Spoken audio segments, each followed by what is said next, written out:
this is where I push the button to do this cross dissolve. You are watching Guitar Quackery Live. And I don't have an audience yet. You see, I'm doing something new. I'm doing something new with Instagram. I'm using Instagram now to announce these live streams a few minutes ahead of time. So, first of all, what is Guitar Quackery Live? Well, it's the live auxiliary channel of Guitar Quackery. Guitar Quackery is the Guitar Quackery channel on YouTube, the one that you know probably. But the Guitar Quackery Live is where I do my live streams from the workbench. So so customers can watch me work on their guitars in real time. Not all the customers, some of them. Sometimes, right? I don't live stream every project that I work on. So that's Guitar Quackery Live. So what is it that I'm doing that I wasn't doing before? Well, now I have Instagram. So I registered an Instagram account. I'll show you. On Wednesday, and today is Saturday, so a few days ago. I'll show you. So that's the Instagram.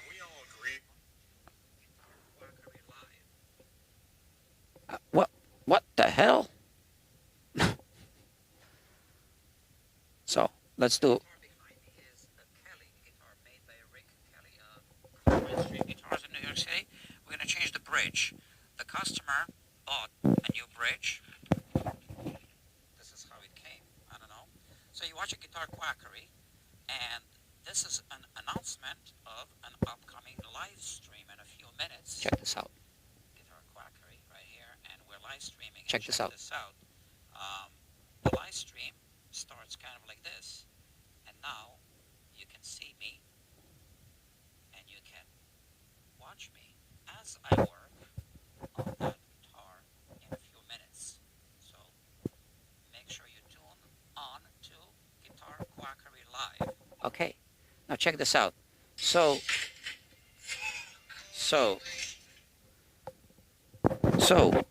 what I'll be doing is I'll be posting announcements ahead of time to announce the live streams.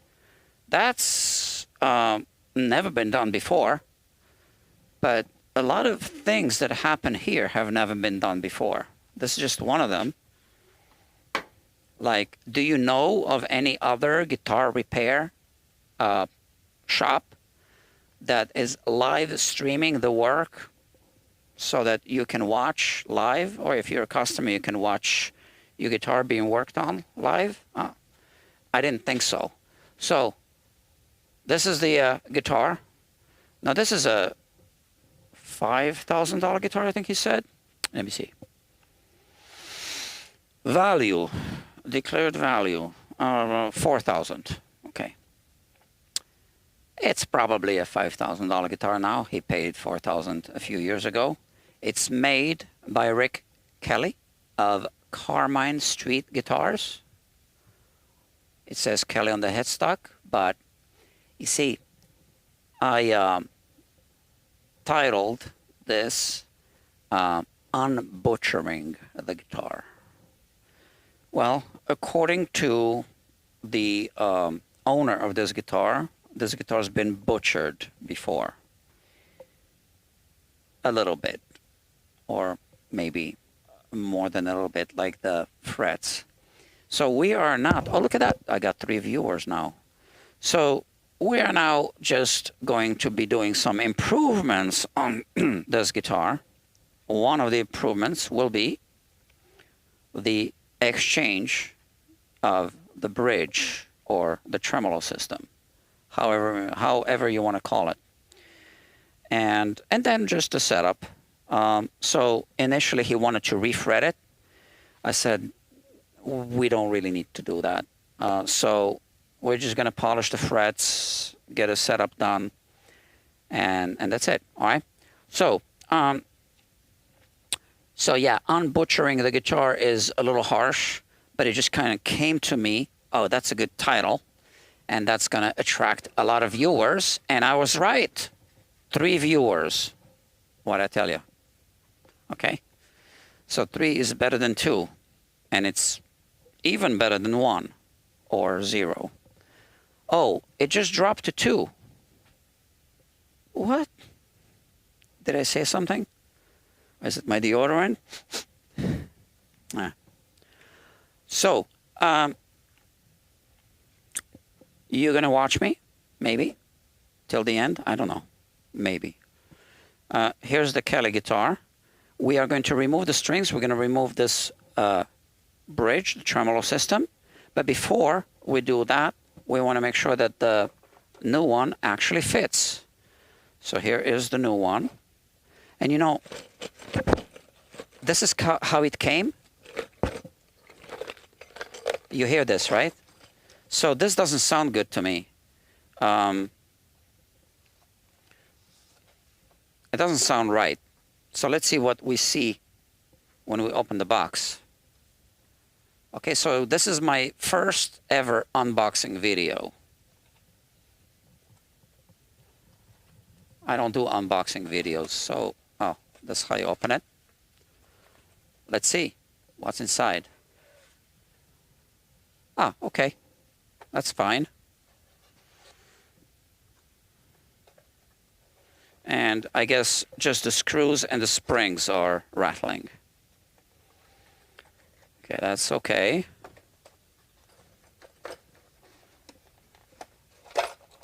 All right. Not a big deal. Just the screws and the claw. So we are going to save the claw from this one. So why are we changing this bridge? Well, you see, this bridge has a wider string spread. 2 3/16 of an inch. Why don't I put the camera here so you can see what I'm doing?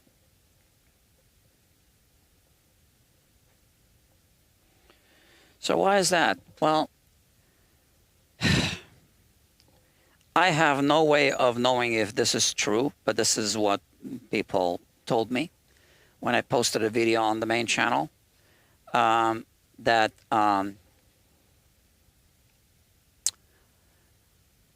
So Dr. Bob Perron says that I smell fine. Okay, thank you, because I was worried already. You know, I haven't washed this shirt in 3 years. No, actually, I just washed it. Oh, but not the t-shirt.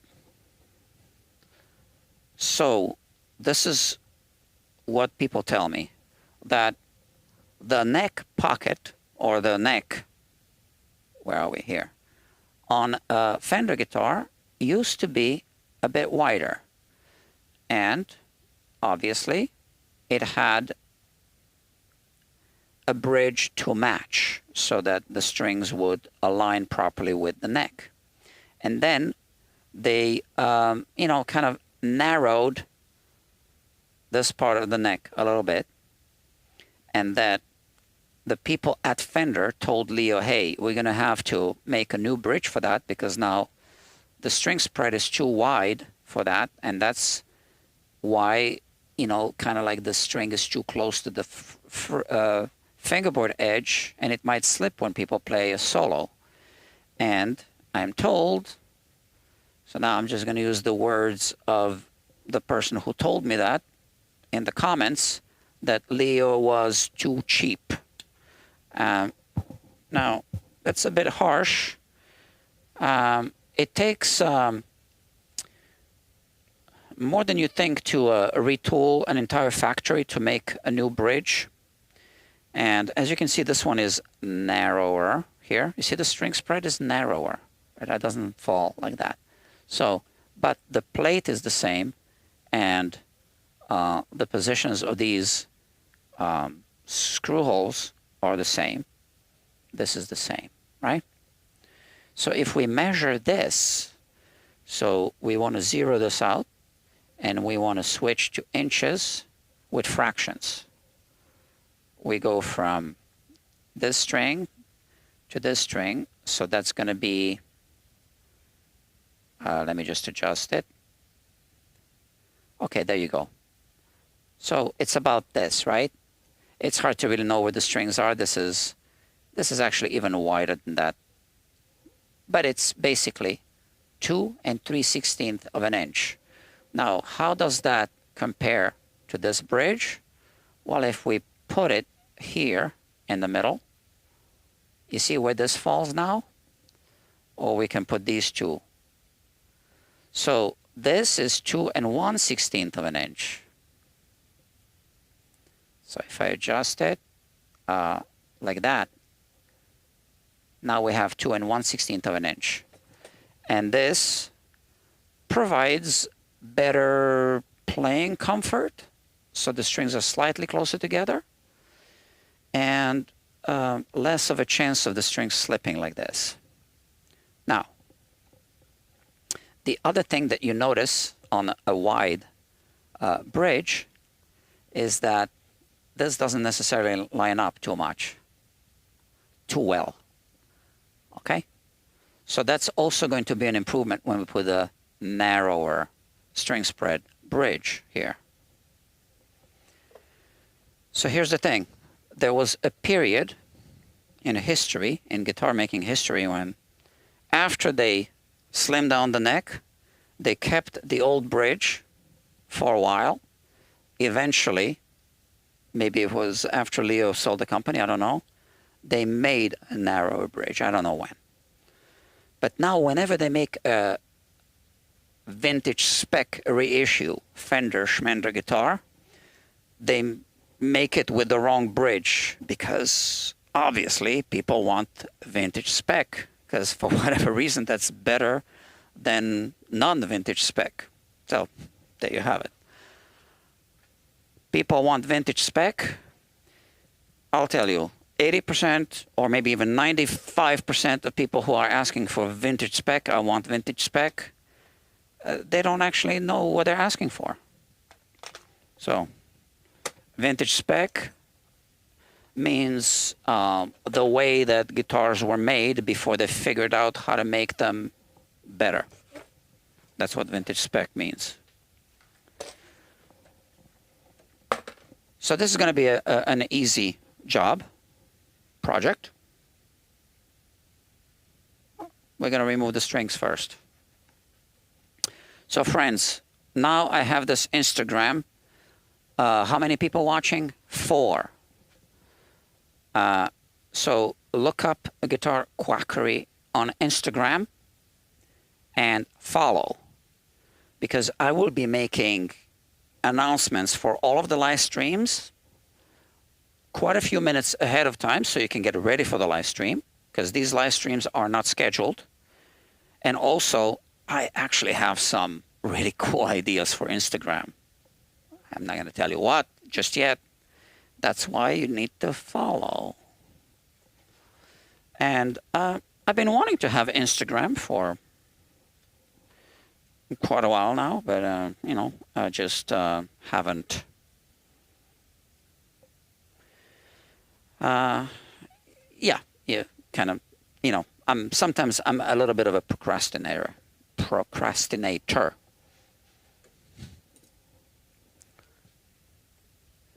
So I loosen the strings, and now I'm going to cut them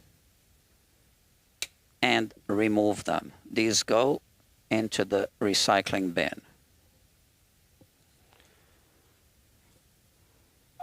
Yeah, I have very cool ideas for Instagram.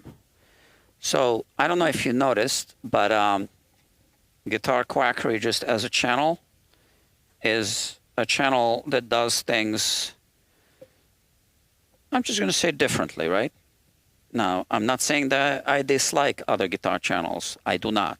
I actually love a lot of them. But the fact is, I do some things differently on Guitar Quackery. And this channel that you're watching now isn't Guitar Quackery, it's Guitar Quackery Live, right? Dr. Jeffrey Boyle just joined.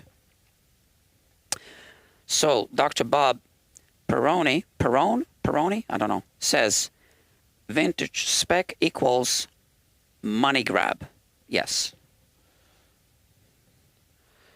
So that's a good example, right? So they sell you a guitar. So this isn't a Fender, right? With the wrong bridge. And then they sell you the right bridge separately. All right? Why not? More money. What was I saying? Instagram? Something? Man, what was I? I wanted to say something. Oh, no, doing things differently. Okay, so as I'm sure you've noticed, things are not done, this in the same way, manner of presentation on Guitar Quackery as you see on other guitar channels. And, I want to maintain that. So I'm happy to say that I did come up with some innovations when it comes to presentations, I think. Now, and that's going to be also shown or mirrored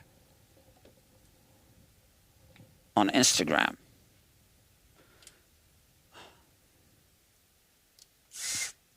So I'm going to use the power tool definitely to unscrew these screws. And there you go. You see, this is different, right? And you're watching a live stream. It's like the customer that owns this guitar is watching me now, okay? I know he is. I think he is, because I sent him a text message. Oh, no! I forgot to send him a text message. Did I send him a text message? I didn't. Sorry. Copy. You see? Copy and paste. All right, so he will be watching. Maybe. And you see, I sent him a text message before about Instagram, which I forgot to tell him about. And now copy and paste. See the thumbnail of this video?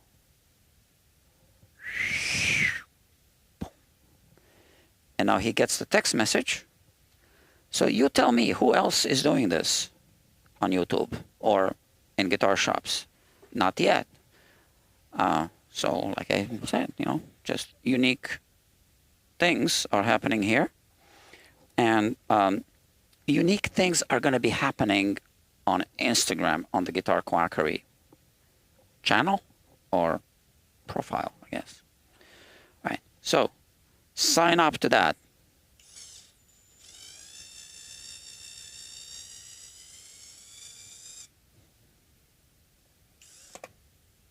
Oops.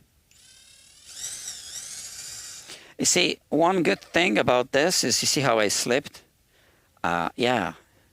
Any kind of,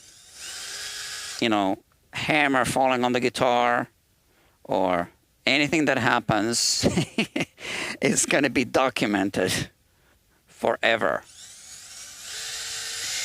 Like the other day, last week, was it Wednesday? I think so, when I messed up a pick guard. So that customer watched parts of the live stream. He didn't catch that part, although I did emphasize it in my text messages to him.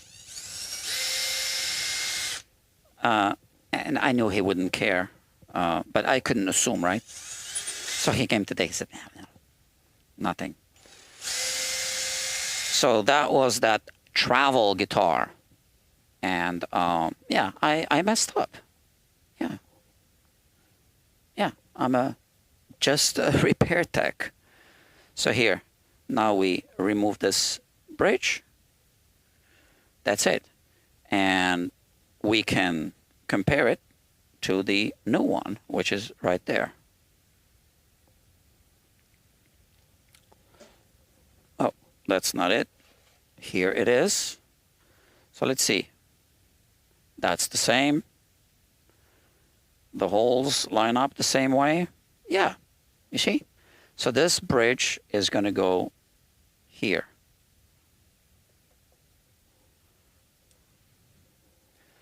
And then we just, you know, screw it back in. Not back in, we screw it in. This one we're not screwing back in, we're just screwing it in. And that's going to work just fine. Oh, you know what? I just realized this guitar has the truss rod adjustment here. You know what? Another thing I just realized. I'm just noticing a mosquito right there. So hold on. I don't mind if it's here. It just needs to be dead. That's all. That's. Yeah. You want to see it? We'll look at the mosquito. So it's already dead. And now we're going to see it burn. Not alive, but here it is. So this is the mosquito. We can zoom in a little bit. And now I'm going to push the button. You see? I'm pushing the button. Oh, I love the smell of a fried mosquito. Yeah, I think it's dead. You know, it just came over for a little snack. Well, not today.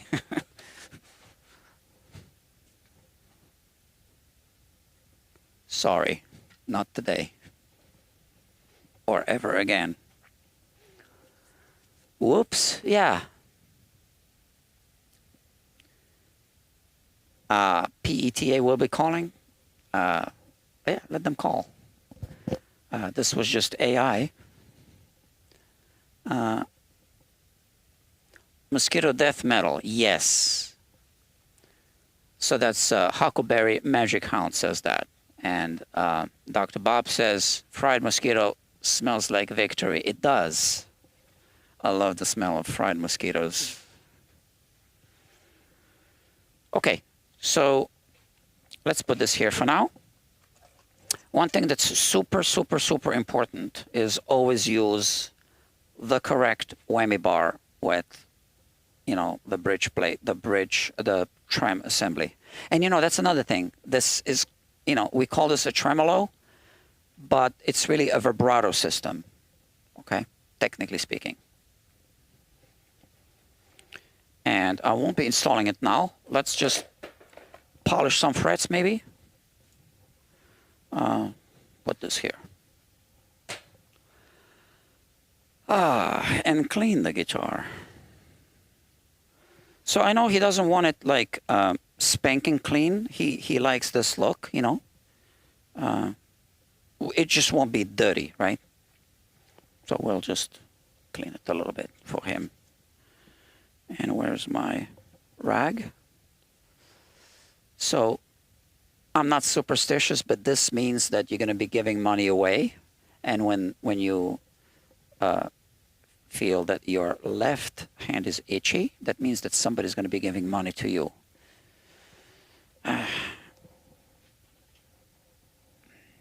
So we'll see. So it appears that I'll be having a transaction with money going out soon. Maybe. What does that mean? I'll just buy something on Amazon, I guess.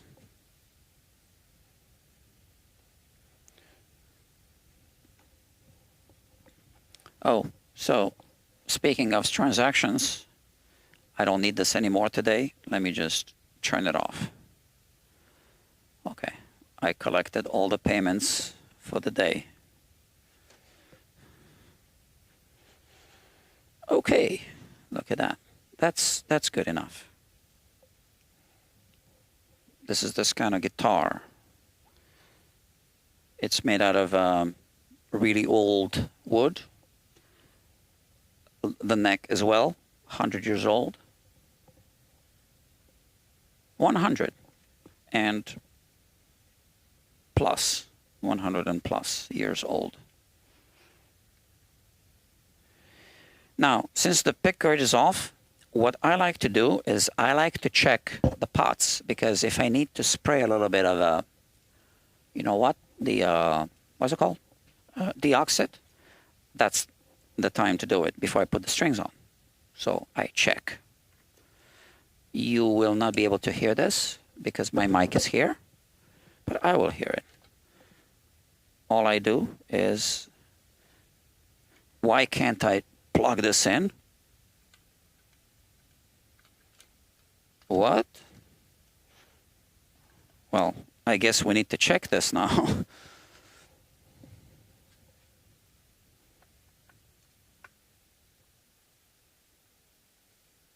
Is this the right size? I don't think so. Yeah.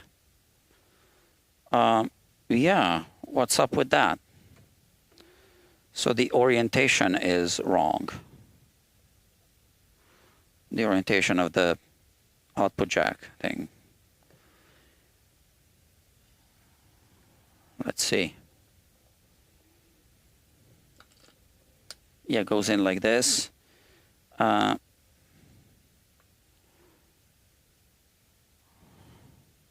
I saw that one of the wires was behind the, you know, whatchamacallit thing.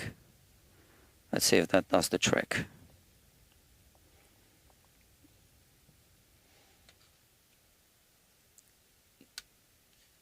It's really hard to push it in. So it is Rick Kelly guitar. So things are not really Fender spec. So maybe this cavity isn't exactly the way it should be. I don't know. But I am going to do something about this. I'm simply going to turn it a bit. Oh, it's pushing the side. Yeah. Okay, let me see. Like that.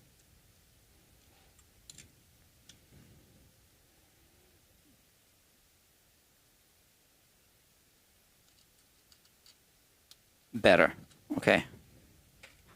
All right, we fixed that. That's going to be 35 bucks extra.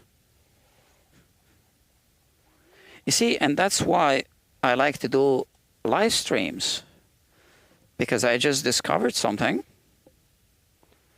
and I can charge more. And there's no argument. This wasn't working and now it is working. See? Yeah, okay. So this is working, and now I want to hear. So max out the volume a little bit.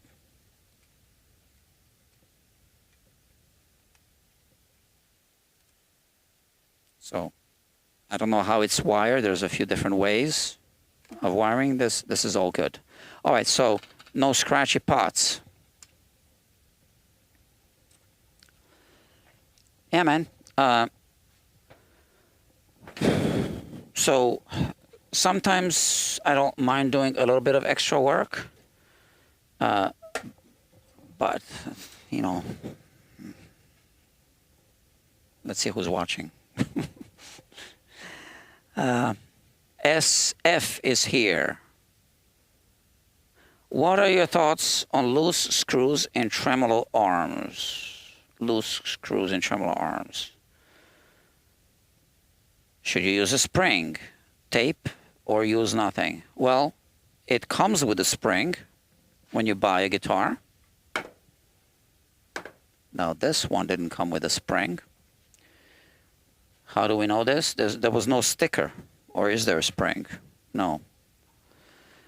I am going to say that it is user preference. So as long as it works, some people want it to just kind of hang and just pull it, and some people don't like that. So I think it's whatever works for you. As long as you can play the guitar properly, it's all good. All right, now let me measure the scale length, because we don't know if this is exactly 25.5 inches, like a Fender, because it is not a Fender. It's not even a Fender neck. And even if it was a Fender, we wouldn't know that for sure, because they vary. So it is 25.5 inches. Great. So I'll be able to use a fret shield for this one. We're going to polish and buff the frets. Now, polishing and buffing does remove material, right? That's what polishing and buffing is. So we want to remove as little material as possible, which means we don't want to go necessarily through all the grits of fine grit sandpaper, right? So even if it's a fine grit, oh, what is this here? Oh, that's for a separate project. Oh, yeah. That's going to be my project, this bridge. Yeah, for an Epiphone. I want to make a video about that. And where are my gloves? So I want to use a toxic chemical here. Is that a mosquito? Oh, I think so. Where's the zapper? So, friends, how many of you are watching? Okay, check out Guitar Quackery on Instagram, so that you can get notified ahead of time when I'm preparing a live stream. So let's say if you are out on a date, you get the Instagram message, oh, a live stream in 15 minutes. Sorry, gotta go home, watch Guitar Quackery. I'm gonna watch this guy at the workbench. And, you know, it gives you enough time to come up with an excuse why you need to go. I'm gonna just clean the fingerboard a little bit with a toxic chemical. Just a little bit. I know he doesn't want it to look like it's brand new.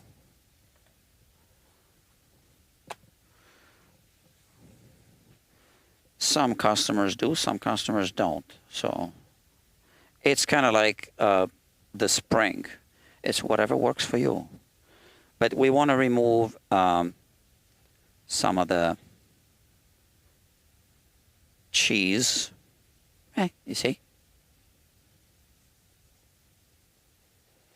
And I can still see some red marker. So I've had this guitar before on the workbench. Then a setup. I did something with the nut. I think I made a new nut, if I recall correctly, a few years ago. But I did not do the fret work on this one.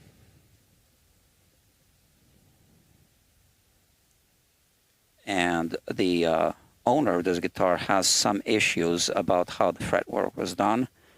It was actually a refret, so and then an additional level crown and polish as well. So he's having some issues with that. I'm not going to get into details.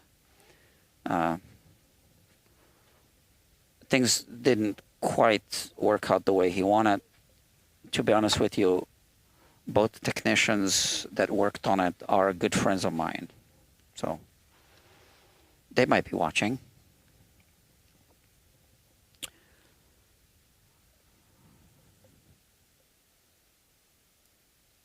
Yeah.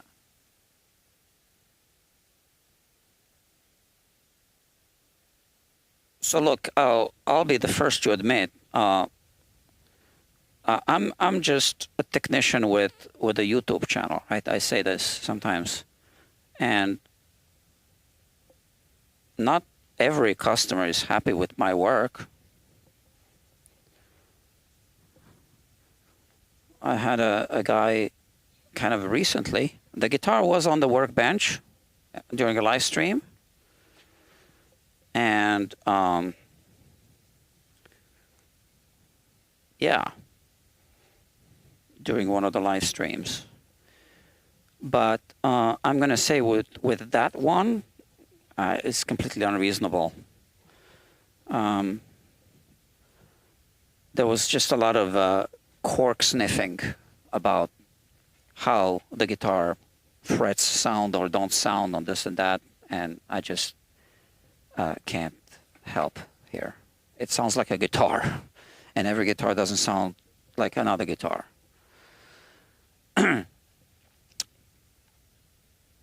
Bigsby's tried everything. Hold on. Thoughts on loose. Okay. I tried everything SF. I decked my Strat bridge. I prefer Bigsby. Okay. Bigsby's are nice. SF, yeah. My garage has the Bigsby. So smooth. And I'm not a dive bomber. What's horrible about the spring and Teflon tape is difficult to get the broken piece out when it snaps due to metal fatigue. So the spring just falls out. Hold on, what are you saying? It's difficult to get the broken piece out when it snaps due. When what snaps? Oh, yeah. Okay, yeah. I know what you're talking about. True. Well, then you just need a new trem block, I guess. Something else they can sell. Maybe that's what the spring is for. To make sure you can't pull out the, broken off piece of the trem arm. Whammy bar.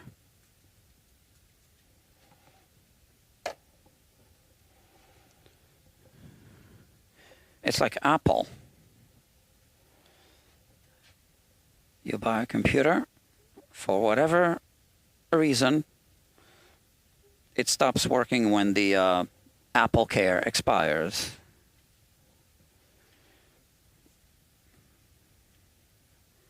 Yeah. Okay, let's polish some frets. So, because these frets are in pretty good condition. Yeah.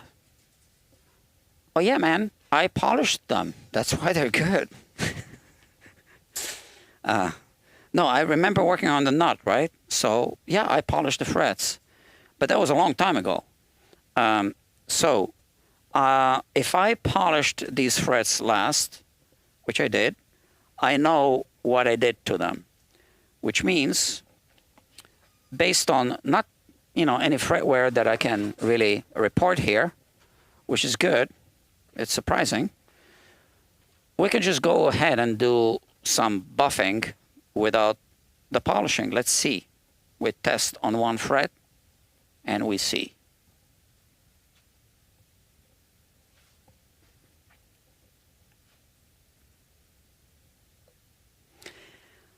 Yeah, that's why those frets are so,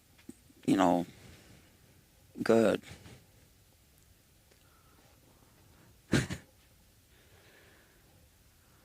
Oh. So friends, support Guitar Quackery on Instagram by signing up, by following for free. Because what I want to do is I also want to monetize on Instagram. And that's not going to cost you anything, right? Just if I have a lot of followers, I can approach sponsors. Simple. And if I can approach sponsors, I can get paid.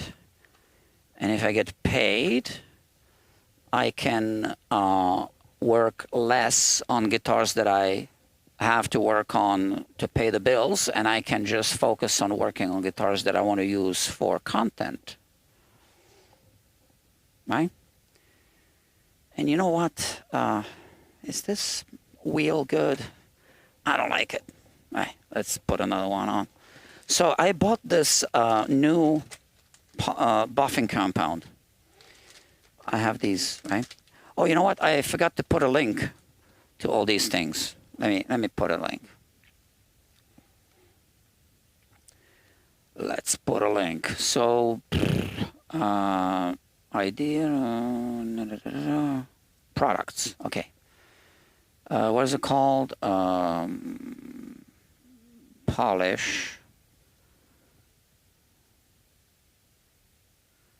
Music Nomad, polish. No, this is called rotary tool. Hold on a second. Okay. Buffing, yeah, compound. Okay. I copy. I go to YouTube. And I am going to edit our description here and save. There you go. So now you have an affiliate link to this. And I am going to review this. Yeah, I should review this. Okay.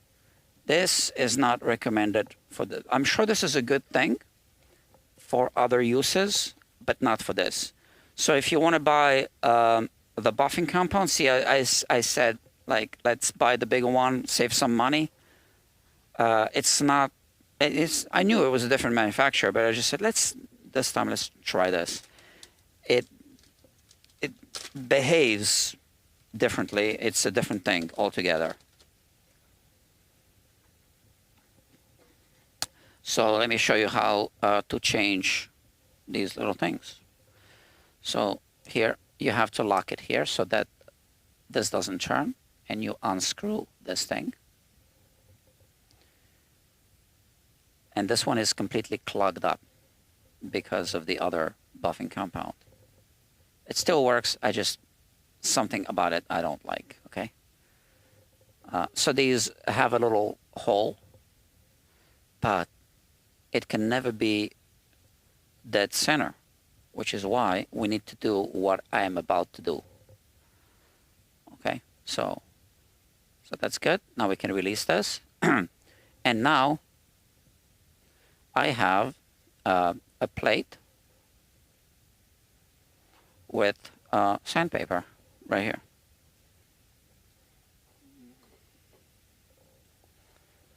What is this? 120, 180. I'm going to use the 180 here. And simply like this. Look at that. Just, you know, I don't want to inhale this, but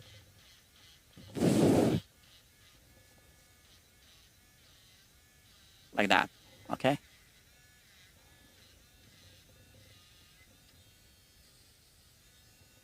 You need to prep the buffing wheel.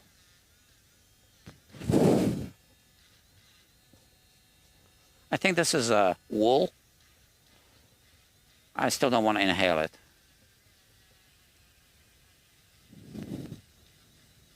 But look, I'm actually cleaning the sandpaper at the same time. And inhaling all the dust.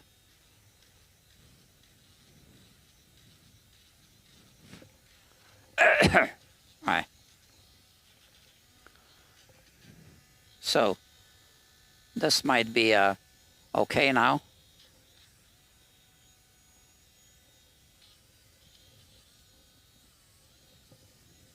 You see what it does, yeah?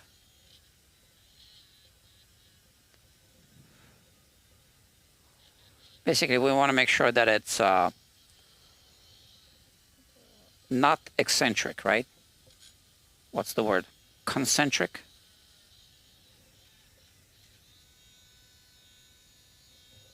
And I got these hairs everywhere now. So you need to do this before you use it, right? And I got a vacuum. Sorry. We are going to polish the frets now. Now the setup is going to be standard Strat setup.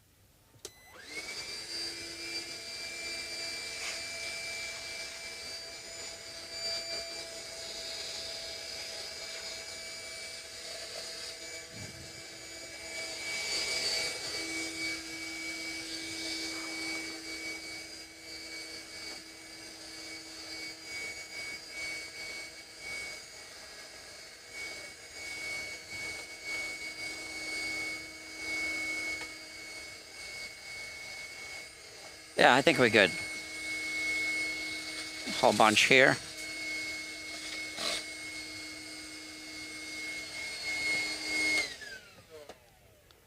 You know, I bought this vacuum cleaner fairly recently.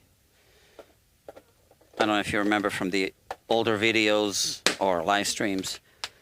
I used to schlep around that big Home Depot thing, and this is better. Okay, so I'm gonna save the old wheel if I ever make a review of these things, I guess for the main channel. And now we can start some buffing.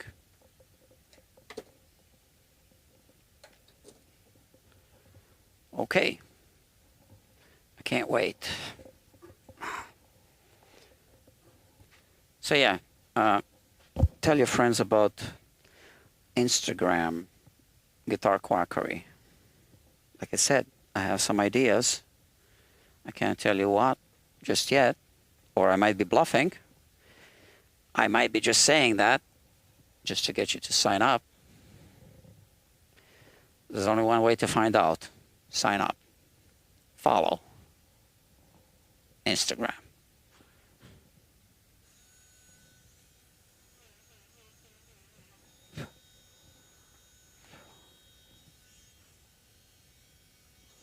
Like that.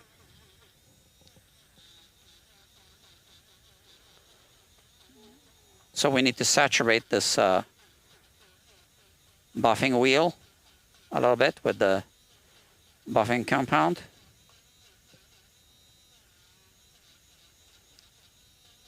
Like the initial thing, right? And now we go like this.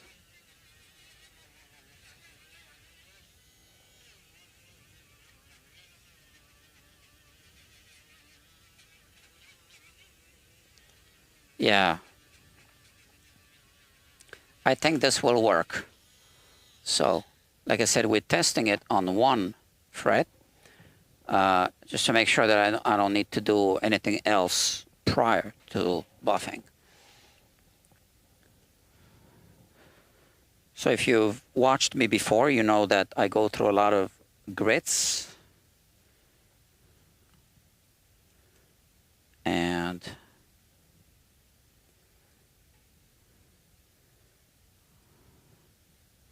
this will be good. Now, there's going to be another pass, but I know that this looks the way I want it to look after this pass, right? Because otherwise we're just removing more material off the frets than we want to.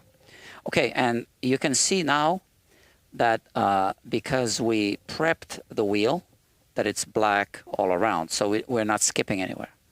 So that's good, obviously.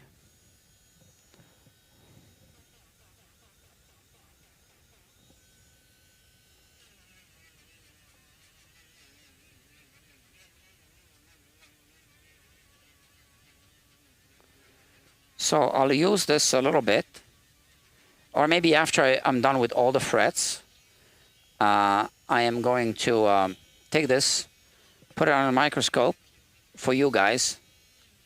I'm pointing at you over there for you guys watching. And we'll compare it to the other buffing wheel that I just removed, because something feels different about it. You know, the surface feels different.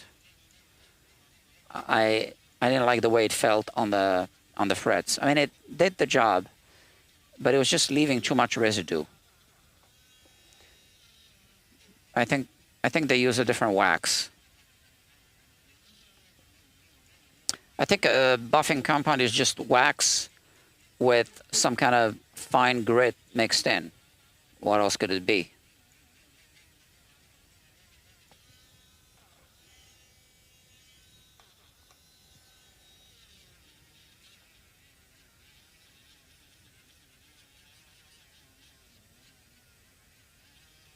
So this is a Rick Kelly guitar, Carmine Street Guitars.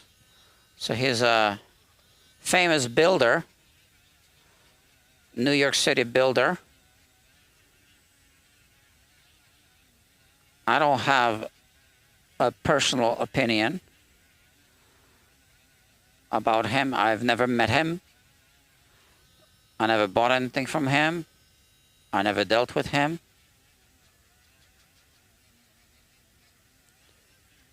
But yeah. So, a lot of rock stars, I think, shop there for guitars.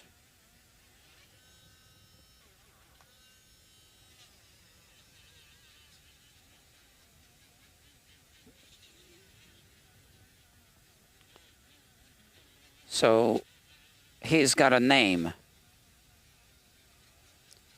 And I think a lot of people visiting New York, guitar players obviously, who have heard of the shop, Carmine Street Guitars, visit the shop. You can look it up. It's probably on Wikipedia somewhere. I never bothered to research, but I'm assuming it must be on Wikipedia.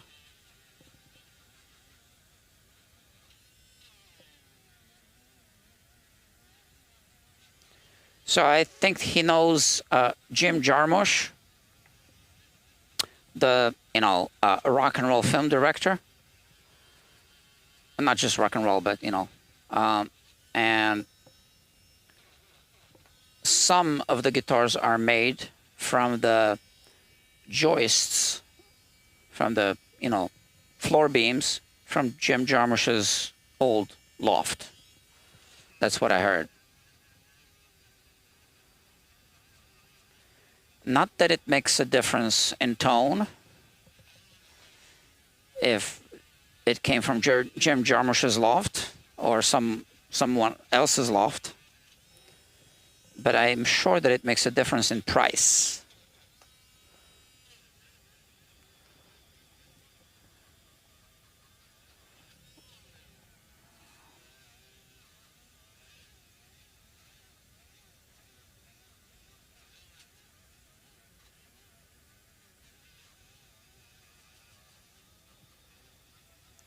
Yeah, man.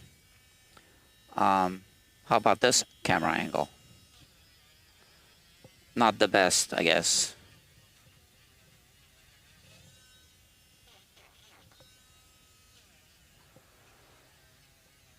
So I have to admit I'm a bit of a late bloomer when it comes to many things, including social media, and here specifically I'm talking about Instagram. I never bothered to even look into it, but now I looked into it. I kind of been wanting to register an Instagram account for quite a while, for business purposes only. And now I'm thinking of all the possibilities. And it is a thing that I want to have, and I do have now. So, yeah, it's a good thing.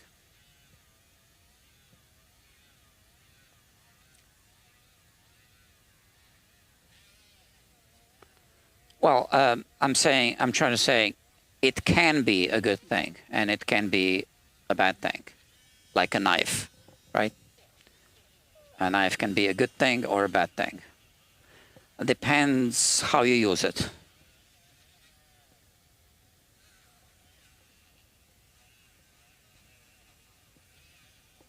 Or maybe I should have said like a plec machine. It could be a good thing, or it could be a bad thing. I've seen some plec work that really wasn't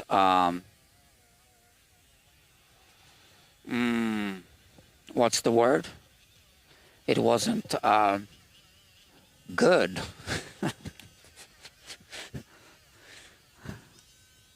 That's the word. And I have some images. I didn't take videos. They're still images, but I can show them on the channel. I've been wanting to make a video about that. Oh, but you know what?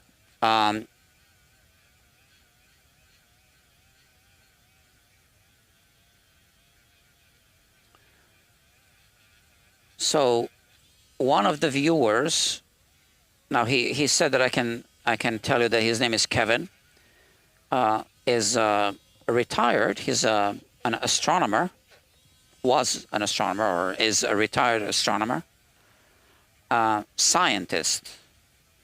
He asked me for some of the 3D scans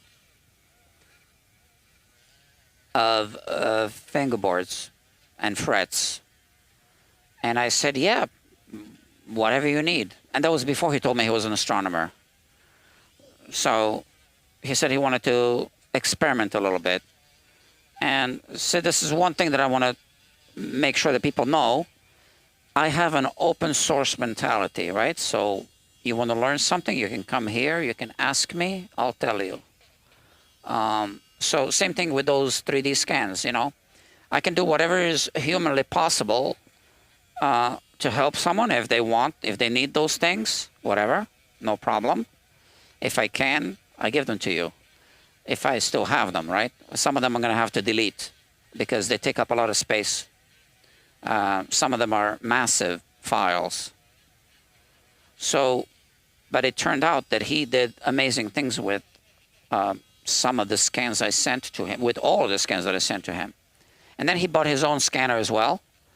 It's a slightly less expensive model, but interestingly, it does probably some things better than my model, which is slightly more expensive.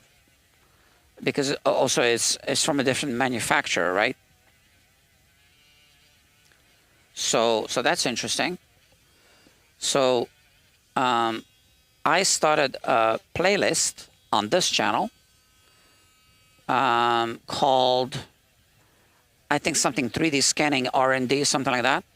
Check that out because you can have a front row seat to all the research and development that Kevin and I'm going to call him Dr. Kevin, and I are doing with these 3D scans, okay? Now, some experiments were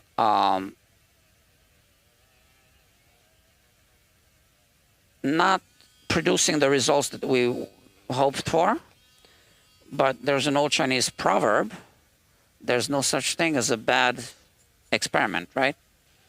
Because even when you have an outcome that you weren't hoping for, you end up with information. So that's why every experiment is a good one.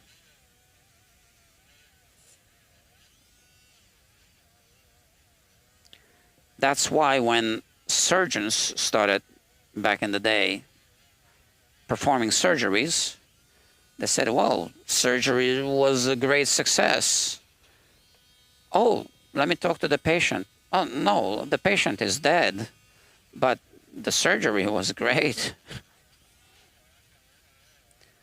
So, yeah, because back in the day, surgeries were experimental.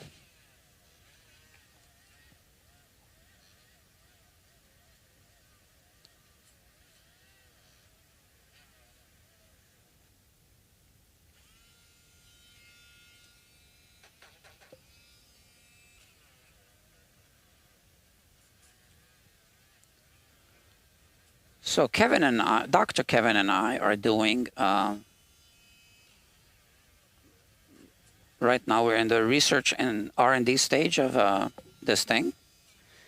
And I tell you, the results we're getting are more impressive than the scanning that, from what I've seen, comes out of a Plec machine. I told you I was going to show you this, right? So let's see.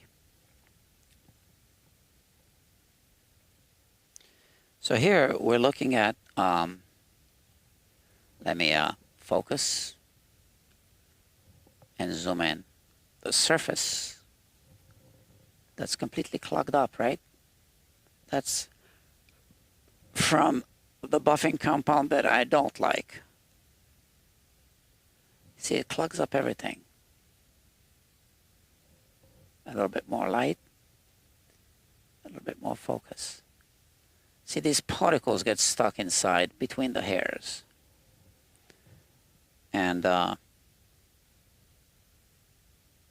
I can feel it on the surface. And now let's try this. Now this one wasn't used as much, so it's not really a conclusive test. But I will try when I change the wheel, before I'm ready to change it. So here is this buffing compound. So here is where we have a little bit of a accumulation. And I don't think it looks quite as bad. I'm turning the wheel.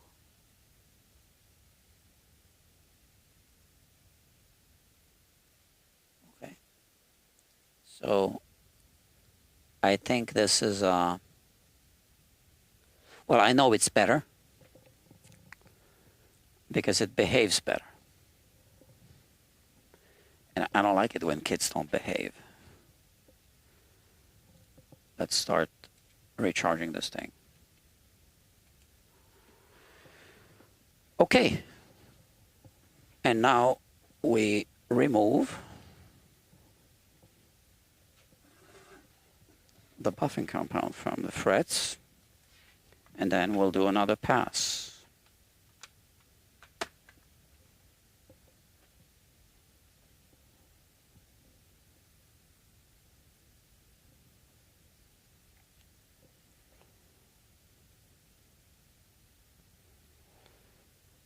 So obviously I'm also buffing. I don't know what difference it really makes, but as I'm removing this buffing compound, and then we'll put the finer grit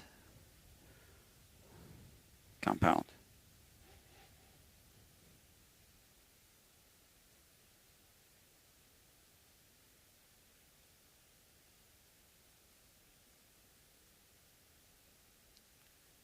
Yeah, what was I talking about before I started talking about that buffing wheel?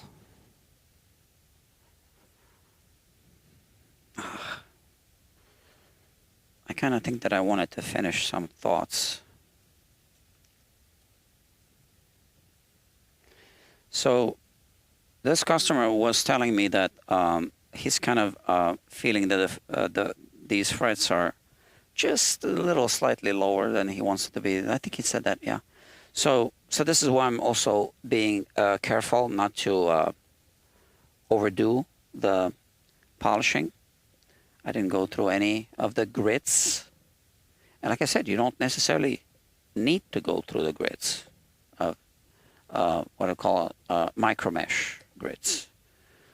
So sometimes you do, sometimes you don't. Look at the frets and then make a decision.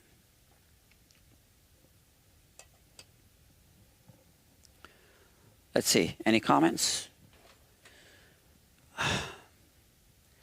Gretsch, that's horrible about the spring and Teflon tape. Yeah. Exactly.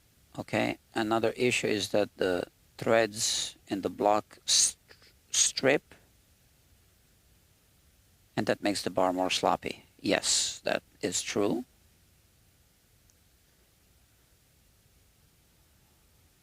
Stainless steel frets are the best when polished well. I can't disagree with that.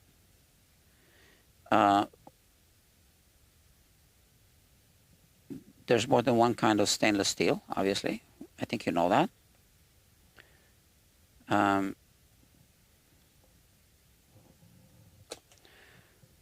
Yeah, so almost all guitars that I've built and I'm going to get into building again. It's just my space isn't ready yet.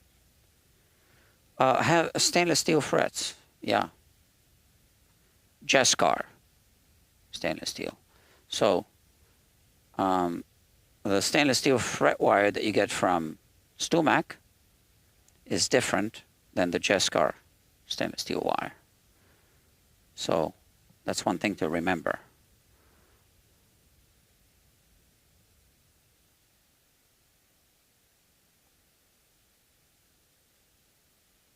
The Jescar stuff is really, really hard. And that's why I came up with, I don't know if you've seen my fret press. It's right there. It's really heavy. But it has it's a modified arbor press that uses a torque wrench, which I have right here. And that, I came up with this. I guess mainly because of the stainless steel frets. So that's a torque wrench. It's a special torque wrench because you got to go counterclockwise. So it has a good torque tolerance when you go counterclockwise. Okay, that's important. Most of them are for clockwise. And here you adjust, you pull it. Here, sorry, pull, and you adjust the torque settings. You see that? Okay, and then you lock it. So let me go back to 0 here. So what's the point of this? Well, when you build guitars, so this works well for building, when the fret slots are fresh. So it doesn't work well for refrets because the fret slots on a refret already have like ripped fibers, right? So there's a big difference. But for a fresh fretboard, hold on, what am I looking for? It works like a charm. So what's the idea? The idea is to drive to first surface the fingerboard completely, true. I don't want to say flat because it's got a radius, right? And then drive them in with the exact same force, every single one of them. And that way, you might not even need to do a level crown polish because it'll already be perfect, right? Now, that said, not all guitars, like a Fender guitar, doesn't get a level crown polish anyway, right? So they have something similar, I guess, at the factory to control the pressure at which each fret is inserted into the fret slot. But, Fender guitars do end up with uneven frets, I guess for other reasons.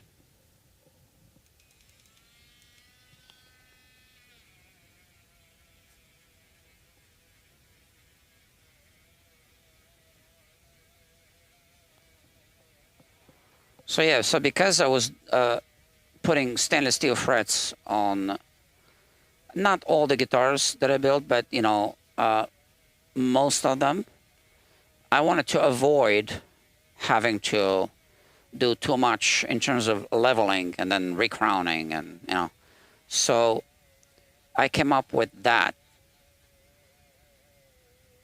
and it works really well. And although it doesn't work as well for refrets, obviously, it can't hurt. So I also use it for refrets.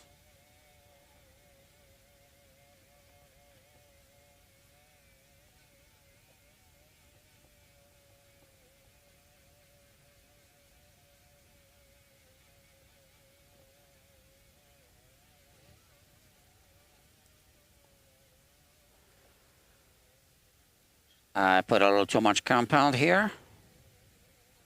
Now I'm smudging it. That's fine.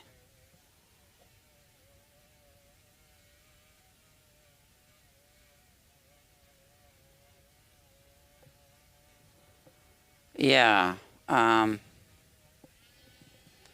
So this is my second live stream today. Some of you have watched the previous one. I'm trying to resolve an issue that has been bothering me. So I can't really say what it is. And I'm hoping that one day, and I'm hoping soon, I will be able to tell you what it is in terms of at that time saying what it was, as in the past, because I really only want to talk about it if it, let's say when it gets resolved, and it has to get resolved, because a good resolution of that issue is going to be good for YouTube. And you know, I invited someone else to watch the channel recently. Just a customer. She's a radiologist.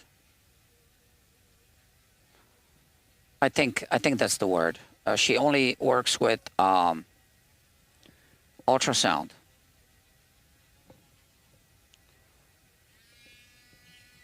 And I want to have her as a guest here, wearing the scrubs and doing laser scanning with me here. Maybe. I've got to talk to her.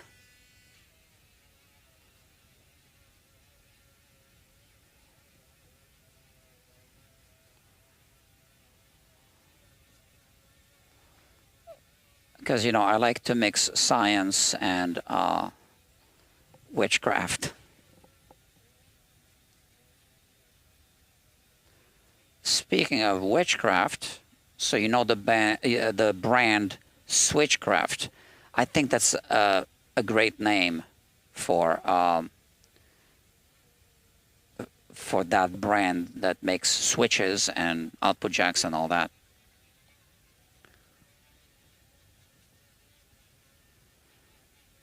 Yeah, you know, maybe I will reach out to them to sponsor the channel, because I have only good things to say about them. So that's what I'll do. I should write that down. But now I'm polishing frets.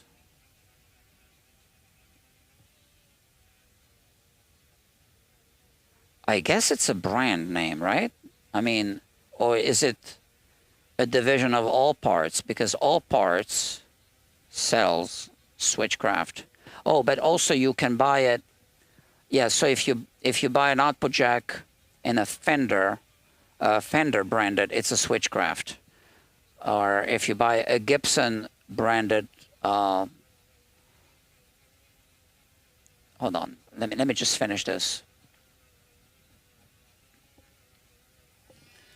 So if you buy a Gibson branded like this, like in a Gibson package,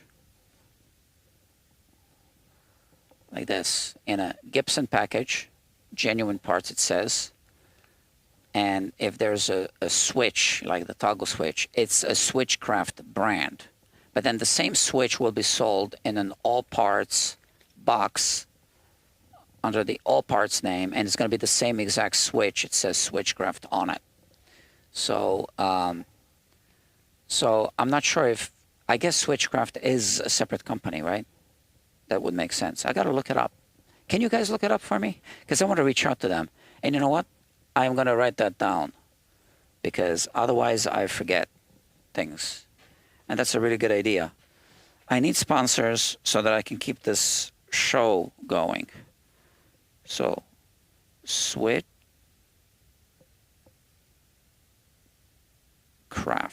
Switchcraft. Sponsorship.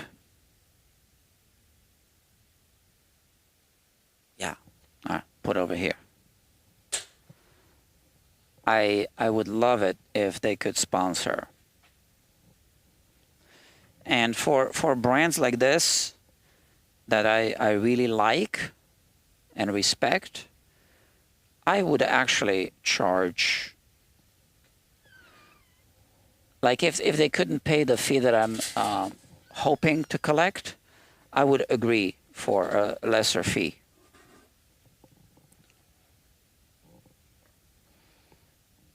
Okay. Toxic chemical again. I would agree to a lesser fee just because I would be spreading the message. But it is a commercial, right? So it needs to be paid, obviously, because there's a commercial interest. I can't do it for free. I turned down some so-called potential sponsors, 2 of them. I already talked about that on this channel. Yeah, they were hoping that I would just kind of like be excited about getting some free guitar hardware that I don't need just to review it. And I explained to them, well, kind of, that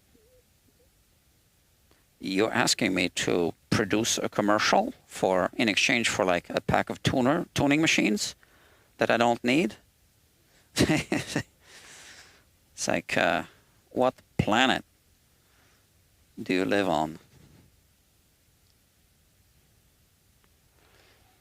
And that's the thing. It's like some other YouTubers, like channels of my size, more or less, or even a little smaller, a little bigger, they've been reviewing them, and now I know what the arrangements were. Yeah, so.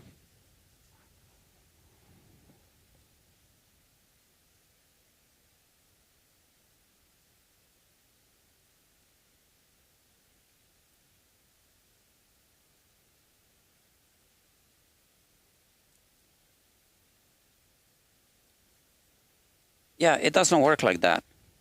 So these sponsorship things, they gotta pay commercial rates.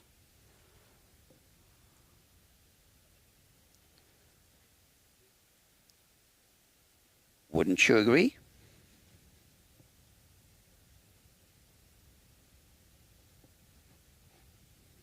And, you know, it was like the first company was a company that's just plagiarizing other companies.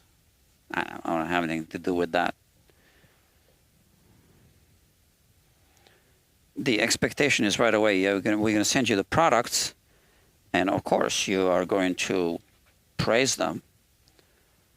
And that's the thing, I've actually used some of their products here and there, tuning machines, and they were good, except they looked like tuning machines that are usually normally made by another company. So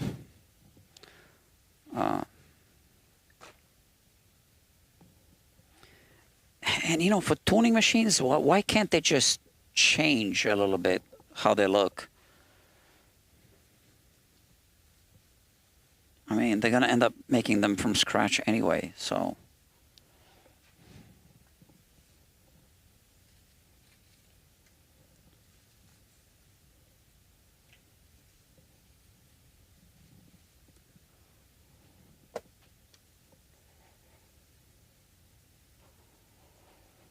I also want to be sponsored by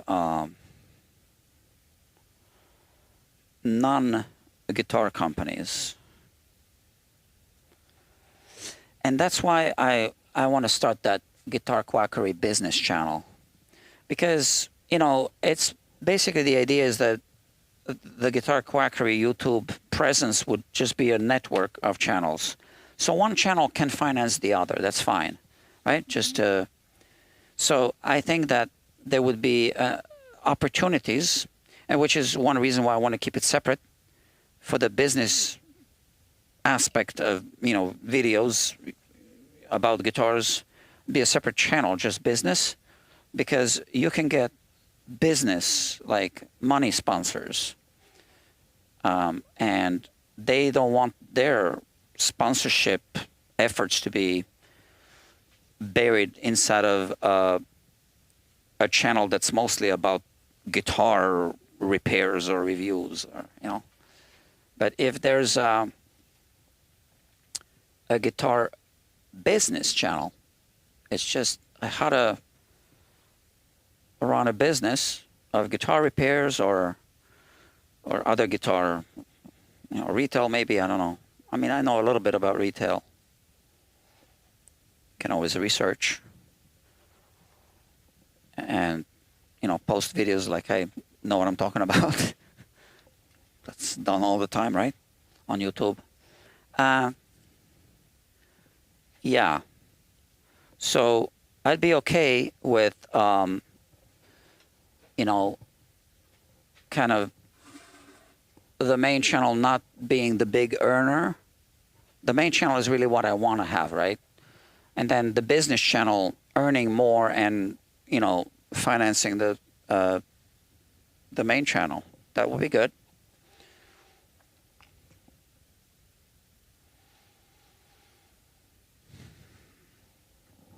Of course, it would be better if all of them were making a lot of money, but, you know,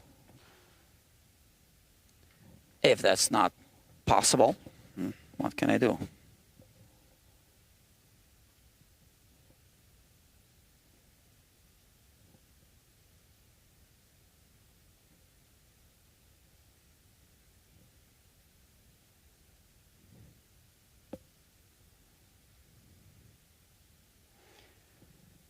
I was just thinking about the business channel today. I wanted to record some videos, but Saturdays are just it was on my list of things to do, but on my list of things for Saturdays I got other things on my list, okay, and I didn't even finish everything else, so there were no videos recorded today. Not for the business channel, not for the main channel, nothing. All right. Let's see. Stainless steel frets. Old, century-old wood is expensive. Yeah, or you can even get it for free if you know where to get it. Sometimes they throw it into the dumpsters. I have a whole bunch, actually. I got it for free from New York City dumpsters. Have you tried pure tone jacks? Yes, yes, yes. Okay, so Mr. Fats Variety Vibes Show. I came late. Is this Kelly? One of those guitars Sam Ash Guitar Center sells. Michael Kelly. No, that's not Michael Kelly. That's Rick Kelly. Rick Kelly. So that's the brand called Kelly. Michael Kelly is a brand called Michael Kelly. This is Kelly, Rick Kelly. This is Carmine Street Guitars. This is an expensive handmade guitar. Yeah. This particular guitar was made by American luthier Rick Kelly. Yes, exactly. That's Dr. Buddy Davis says that. Yeah.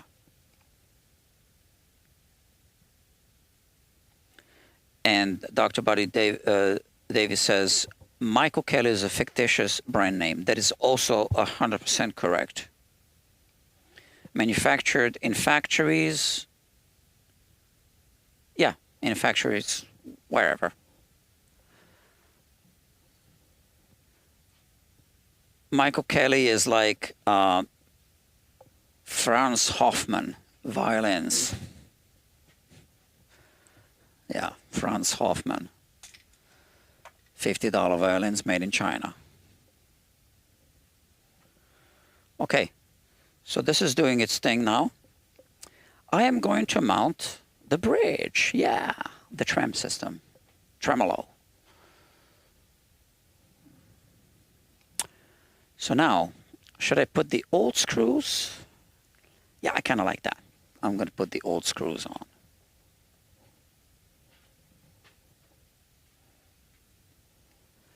It's like Harley Benton, right? That's not a name of anyone. Michael Kelly. But Rick Kelly, yeah, that's actually his name. So we'll put this here. It aligns. These are the screws. And whenever you put a wood screw back into the same wood, go counterclockwise first until it clicks down. Sorry. It's going to hit that spot where it already cut the thread. And I'm not feeling it here. Well, whatever then. Let's try this hole.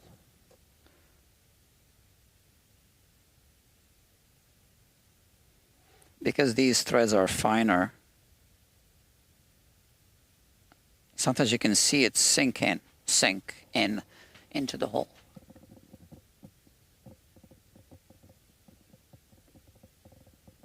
I'm not feeling it, so I guess it's good the way it is. Okay, let's try this one. Now I felt it. It just hit that thread, so that you don't cut a new thread every time, right?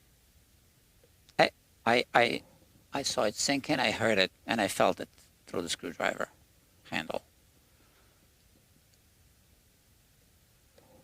So, I hope I'm explaining this right. It just hit it.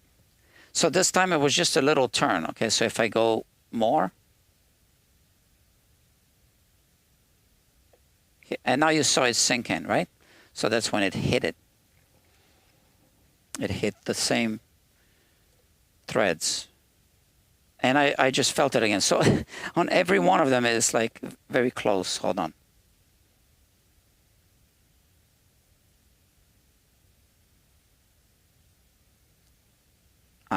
Now I lost it. Okay, I should have just kept it there. Okay, it's fine. It's going to survive. And what I do now is I put this on 1, and that's just my safety. I don't actually want to drive it in all the way down, right? So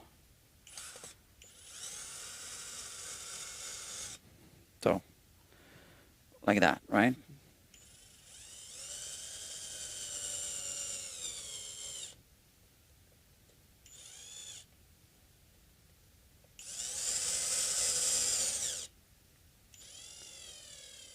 Okay, I know why it wasn't hitting that, because these screws have this part as well, right?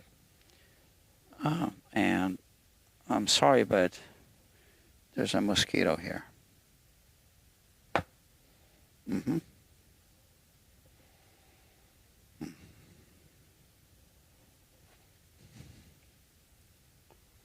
Let's look at it.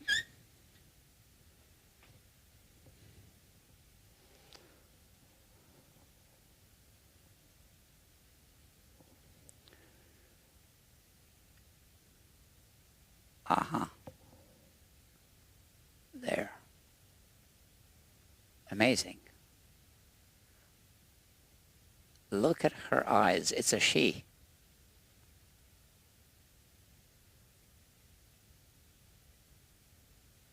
Look at that.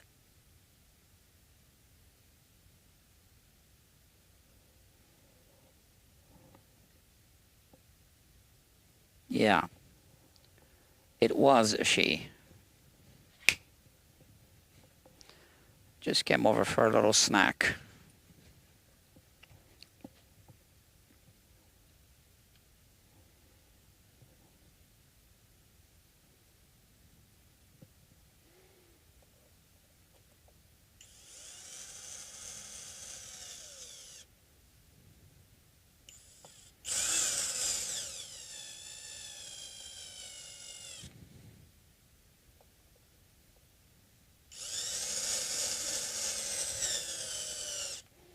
Okay, and now we want to keep it decked when we tighten these. So I just kind of feel when it kind of hits that surface.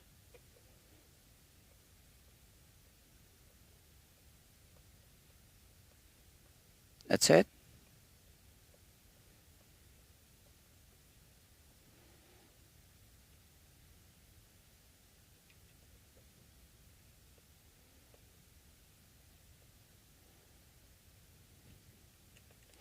So, Rick Kelly.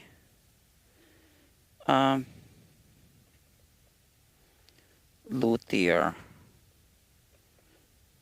I guess you could call him a luthier.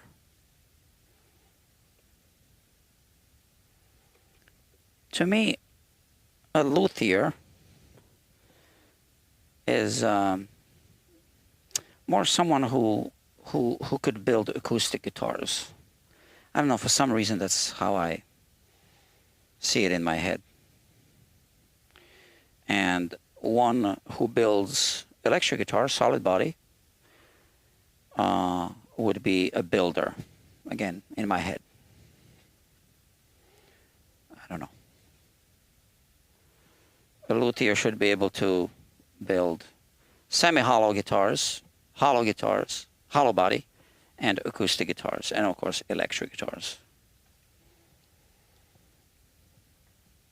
Not this size.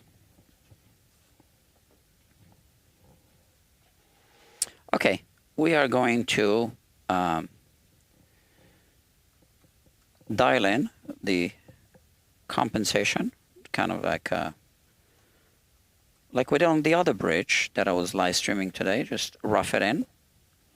It's like I know what the pattern should look like, more or less. And that's what I'm dialing in. And we're going to raise the saddles a little bit, which is going to bury these screws a little bit, the way the other ones were. So I'm sure there's a little shim here in the neck pocket. And these screws are sticking out a little bit. So, and if this doesn't do the trick,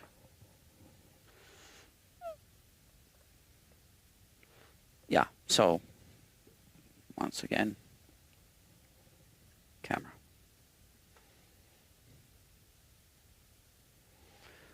Then I might need to shim the neck, but I think it's already shimmed. I might not even have to adjust the truss rod. I think I already checked that. I do a lot of checking when customers drop off the guitars. I do like a full assessment. And yeah, that's how it works here.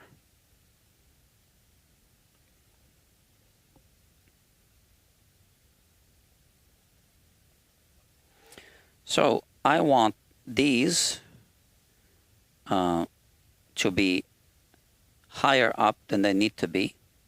And I want to adjust these, the two E's, to where I think they should be.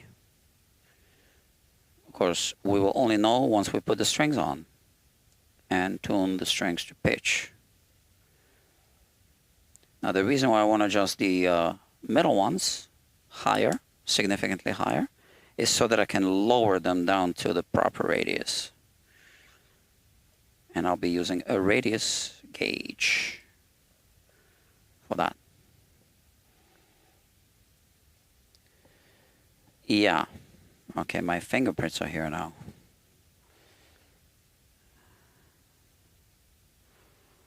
Okay. And let's turn it over.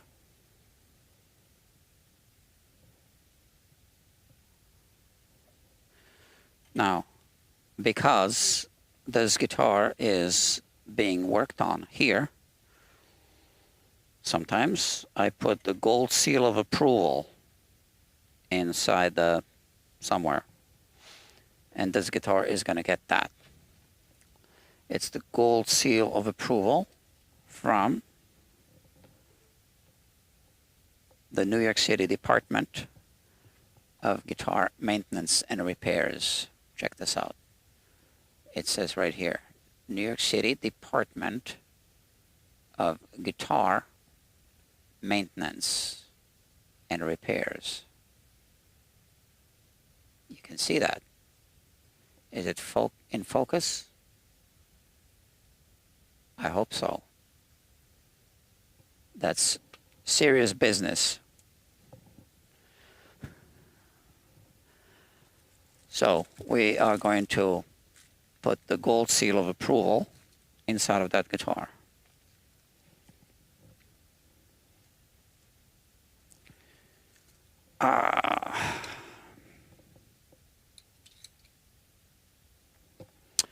Where is the thing?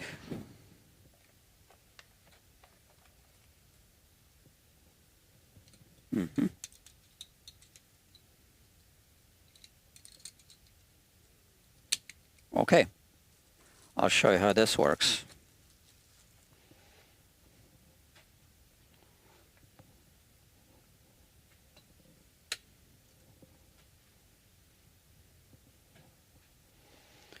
So, once again, I don't know if this thing was in focus or not, but here.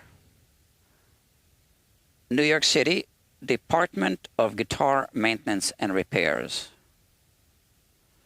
RX. You know, the RX is like the RX on the pick of the Guitar Quackery logo. And now we are going to take one of those and emboss the thing and put it right here.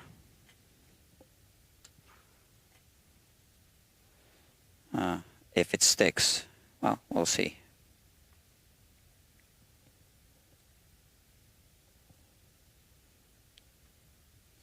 So, like that. Oh, something's wrong. What's wrong? Oh, I put it the other way around. Sorry.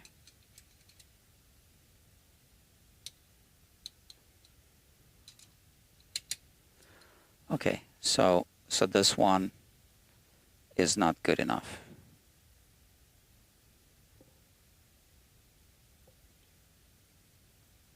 Okay, so that's the New York City Department of Guitar Maintenance and Repairs.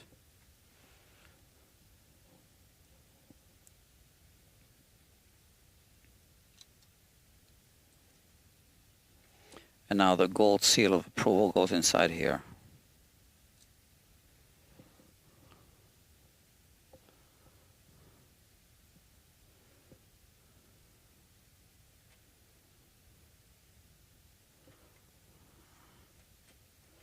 Yeah. You know, someone called me once, actually from famous, I can tell you which studio, the Jimi Hendrix studio. What's it called? Electric Lady. Yeah, they called me. Yeah, sorry, we're calling all shops around town. Do you put like a gold seal on the back of the headstock when you work on a guitar? I'm like, why you want to know that? Well, I think you worked on one of our guitars. We want to bring some more guitars. So that's, you know, advertising the company. But then they never did.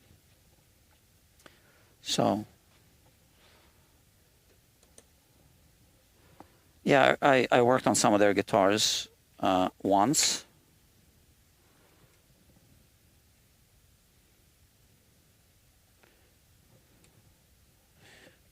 Okay. I'm putting the same springs back. Yeah, and they were installed this way, not this way.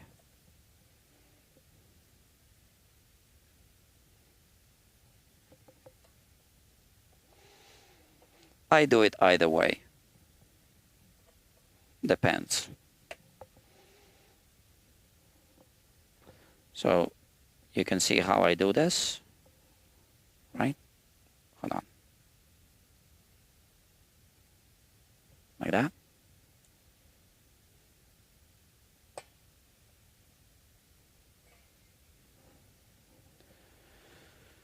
Right, so now I didn't change the claw. Why bother, right? And here you can see Kelly. It is a Kelly guitar. Made in USA. Now you can see how this was, well, that wasn't me. So you see how the plate is really bent? It was over-tightened.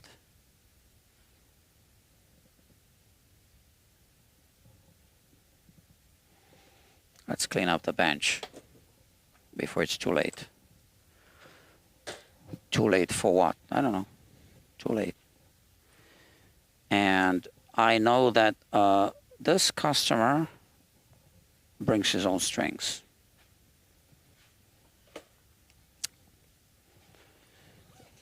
They must be here. Yeah, cobalt. Oh, I think we used one of those strings when he was here. He had a 46 gauge string. Ah, damn. So I'm missing a string now. Yeah, we had to use it for a test. Forgot that. SF is asking, does that seal add tone to the instrument? Of course.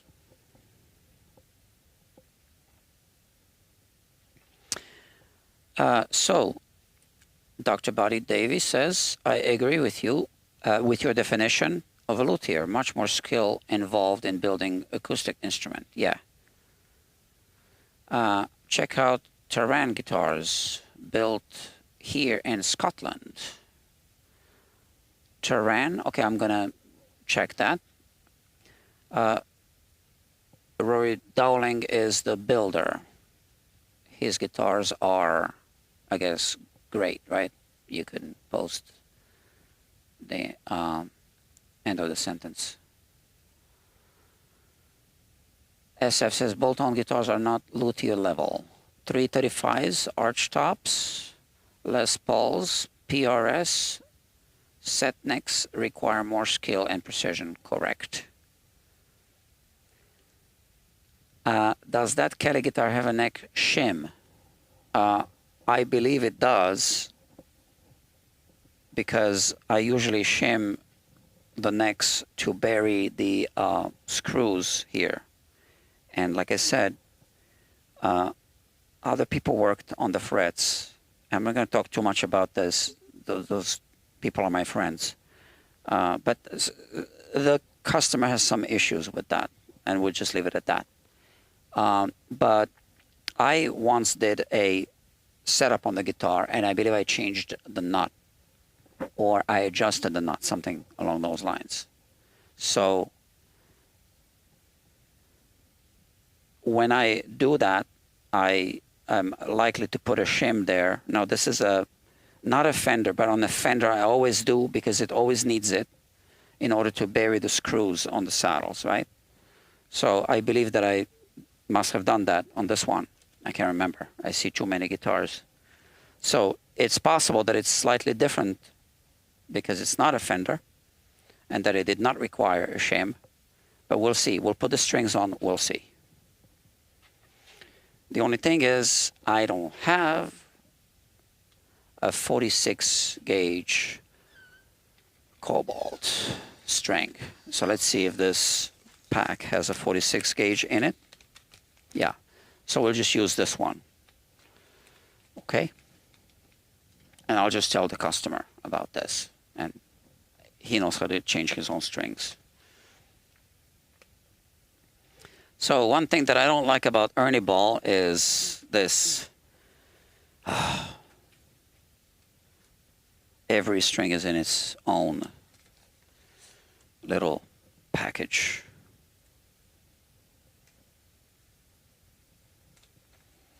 And time is money. Speaking of time, we've been streaming for 1 hour, 45 minutes, and 44 seconds.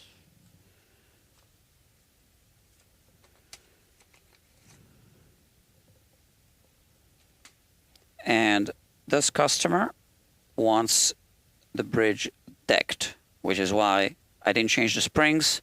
The new springs are going to have different tension.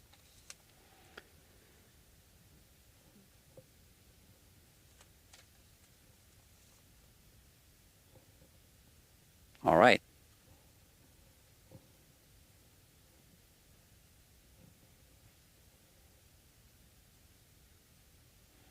And you know, when I said my friends, two of them worked on this guitar, and the customer has issues with that.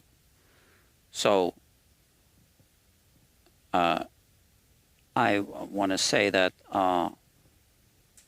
not everything that I work on comes out great either, even if I have a YouTube channel.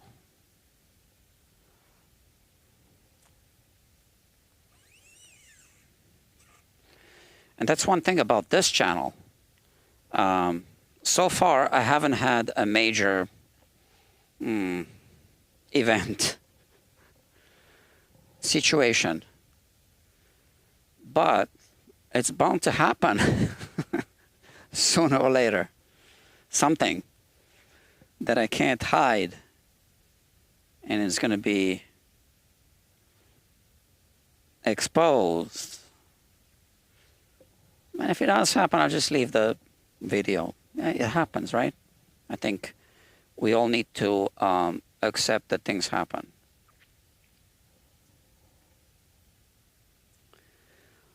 So I like to compare our work that we do as luthiers and technicians to Olympic athletes. So they are the best in the world, right? I guess. And still, sometimes they slip and fall, and sometimes things just don't work out exactly the way as planned. But that doesn't mean that they're bad athletes. They're just human athletes.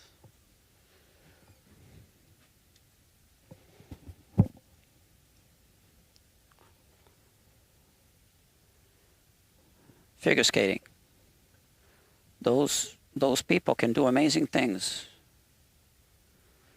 Now, this was a Kelly logo, but it was a water slide decal over the, finished, over finish, and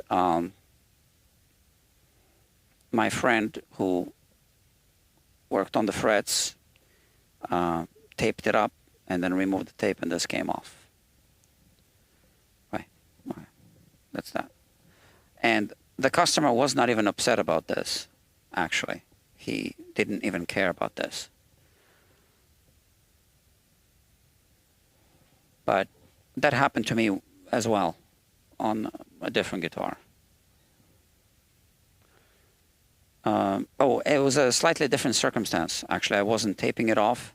It's when I was removing a tape, like I was, if I remember correctly, I was removing a tape, and somehow I put it there, or it, landed there, and the Fender logo just came off.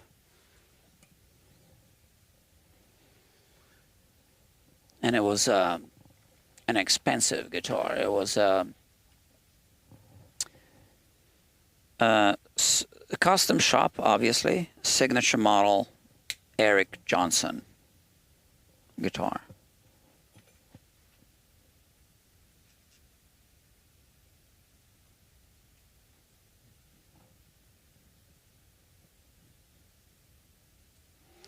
We don't want to put too many wines on this one, because we don't want to have too much of a break angle here, because otherwise you get some bulging here.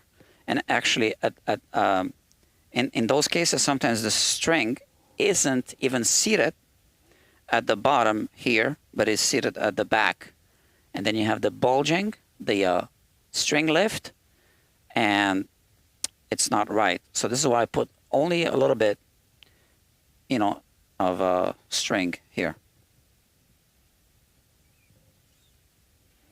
So these are not staggered tuners. So every time is, you know, you gotta look at what kind of tuning machines you have. So on the A string, this is gonna work fine like this. So this now wraps under. And obviously, this is a brand new bridge. I was looking at this. I am looking at this as I am doing this, right?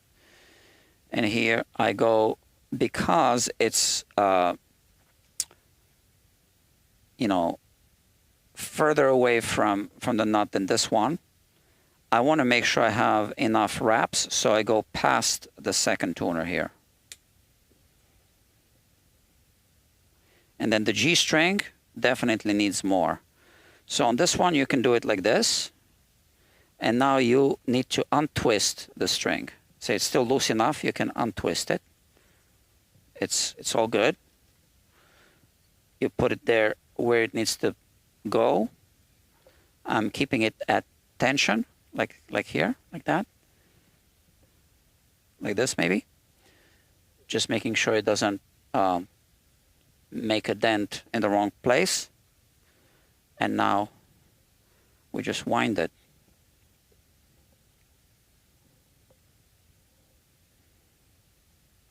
Okay. So it's got a few extra winds, like a half of extra, or maybe a full turn. I don't know. So still, it's not the same break angle, but it's okay. So now on the G string, because this is, you know, tall, really not ideal, you don't just go 2. You got to go extra length here. Okay. Put it inside. And we're going to do this. Wrap around. So this twists the string, right? Let's see if I can do one more. Not really. Okay. So the string is now twisted a little bit. We're going to untwist it. So I'm just feeling my way through. And now I'm untwist. This is enough slack to untwist this string. Again, I go over the saddle where I want it to go. Hold it.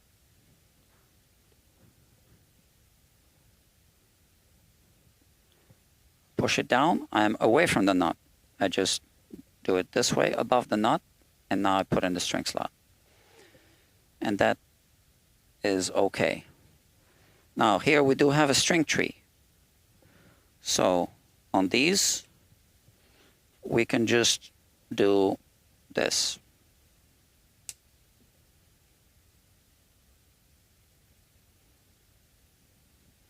I'm untwisting the string.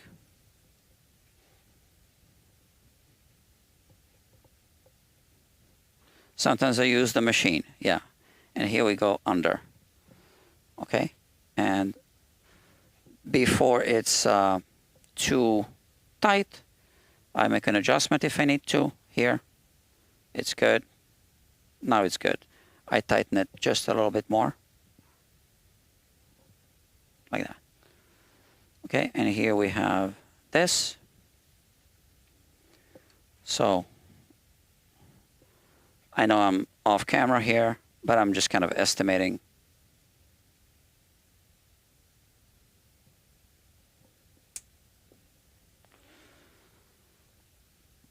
Now, that's a 10 gauge string. On a 9 gauge string, I do something a little different, because sometimes it does slip out. We'll talk about that whenever the time is more convenient to talk about it.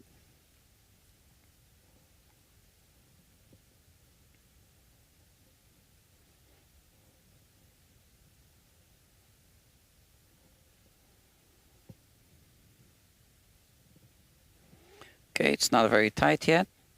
Here. This is a better alignment with the pickups. Although this pickup is still not in exactly the right place. But, you know, that's the way the guitar was built. I'm very gently plucking the strings now. And that's because these saddles don't have any grooves yet. The grooves are gonna just happen.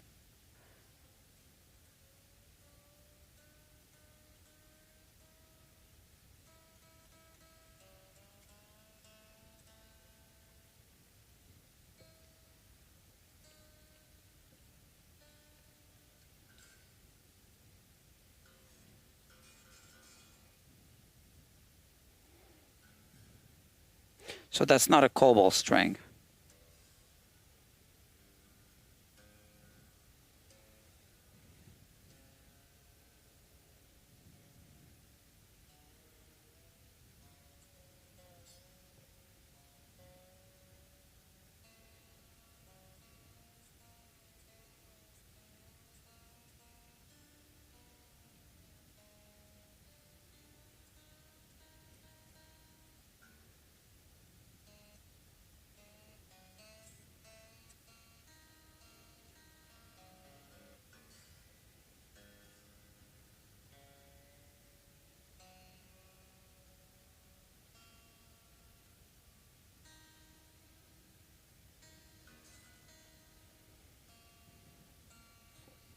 Checking this.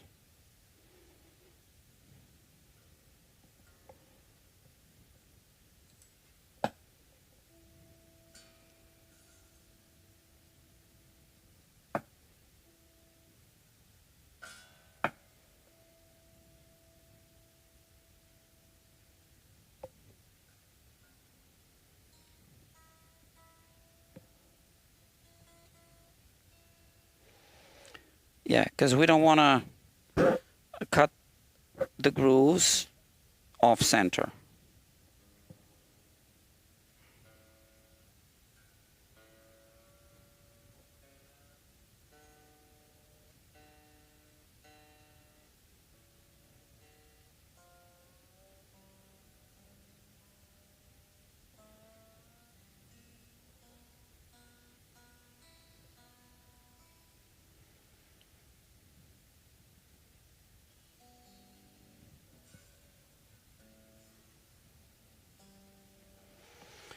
All right, it's good to let the guitar settle for a minute. It's kind of like putting heavy books on a shelf.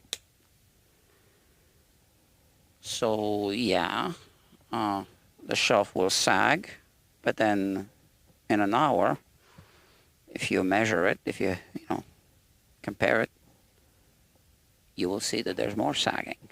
So same with this. Although this is a pretty heavy neck.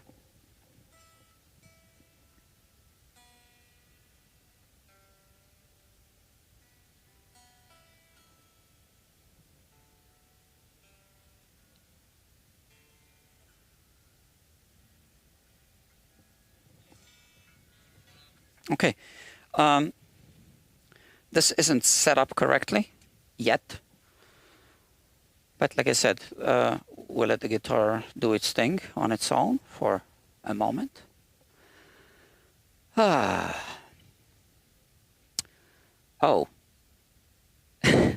HRH says, the seal is so cool, doctor. Thank you, doctor. And the badge?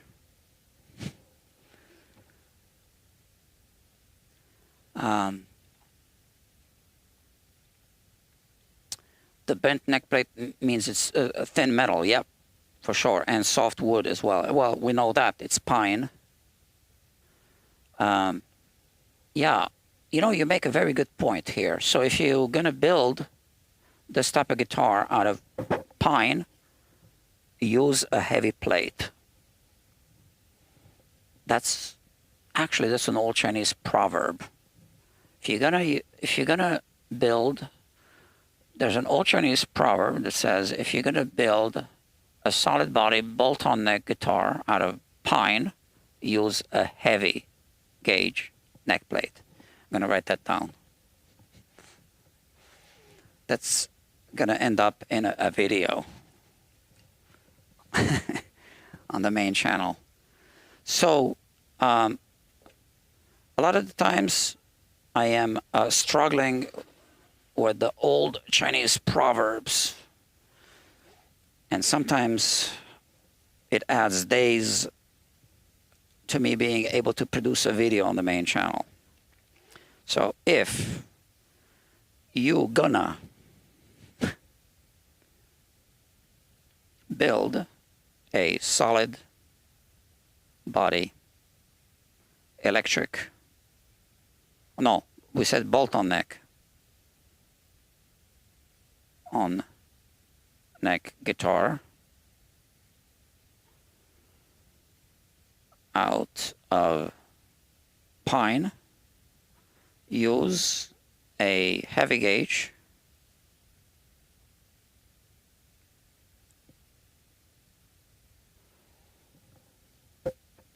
what is it called? Neck plate? No. Whatever, I'll look it up.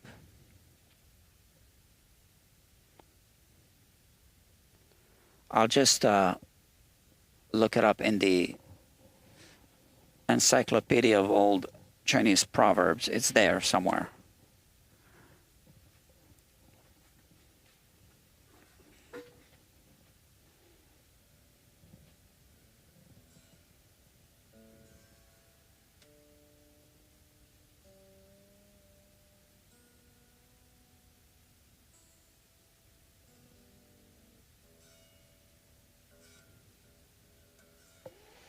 So let me measure the neck relief right now.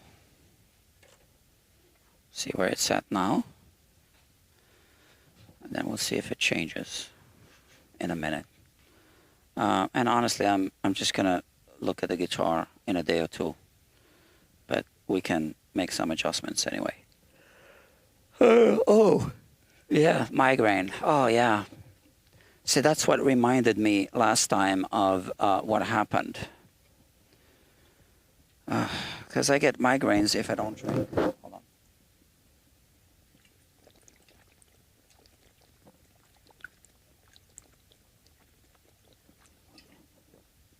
on. And my migraines can be so bad that I just can't function. And then I wish someone could do something to help me, but nothing can be done. So, yeah. So that led to a glitch in communication via text message a few days ago.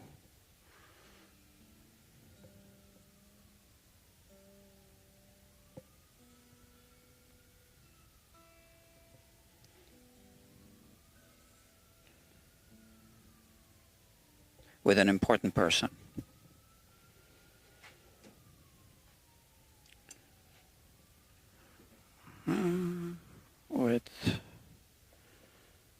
Yeah.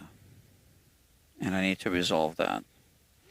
Yeah, it's, and that's just what I think. You know, I'm not even 100% convinced.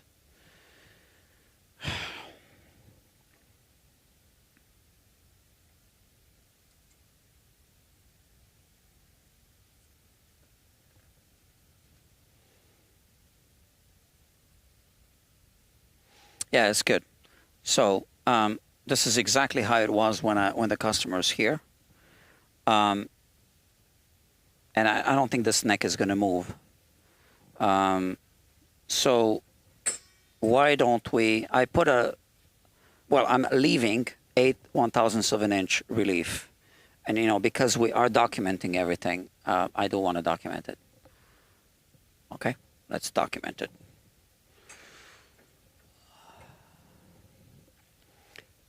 So the customers have some issues. He wanted to do a refret. I said, no, let's not do a refret. I mean, I'm not shying away from refrets. In fact, I'm going to be doing one very soon. This is why this is here. It's already been here for a few days on the workbench. But I didn't feel that we really need to do that. So here we have 8 thousandths, and here we have, so 6 thousandths, 8, 11. So I don't know, we don't have 9 and 10, but it is what it is. So you can see here, 8 thousandths goes through. Oh no, that's 6 thousandths. 8 thousandths goes through, right?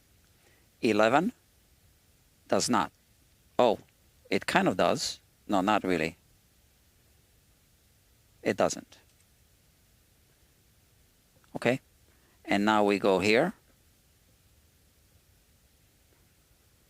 11 does not.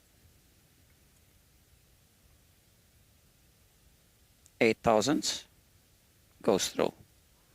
So this one is 8 thousandths, right? And now I want to document it, show it to this camera. That's 8 thousandths and 11. So all that this shows us really is that the relief is definitely smaller than 11, but 8 goes through. So could it be 10? Could it be 9?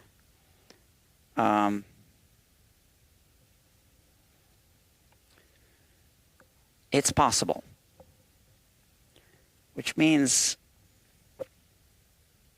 I do want to tighten it a little bit. So we need to do that. Because over there on the base side, as you just saw, the 11 1,000ths did go through when I was moving the, what you call it, straight edge. So I'm going to tighten it a bit. And of course, that's the vintage spec design that, you know, nobody can tighten from here, so I need to remove the damn neck.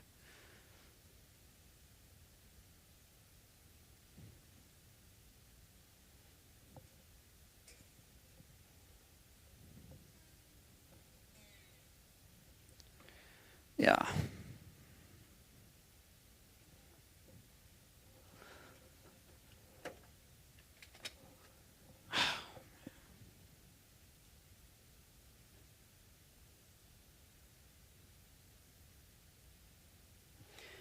Yeah, that miscommunication, it's bothering me. Especially because it was completely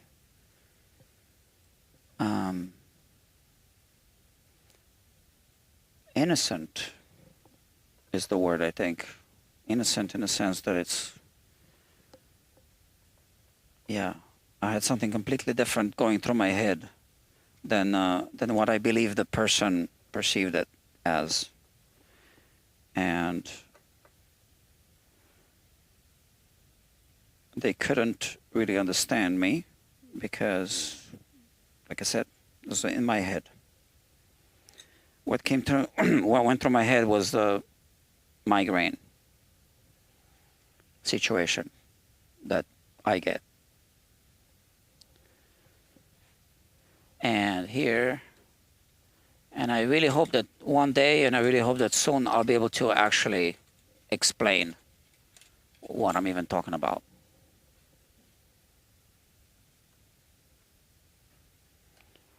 Well, I think I can do it with this long screwdriver. Yeah. Can I? That's not the right size. Is this the right size? Definitely not. So this one is a little loose inside of that, and it doesn't sink in all the way. So I'm not gonna risk it. I'm simply going to use this.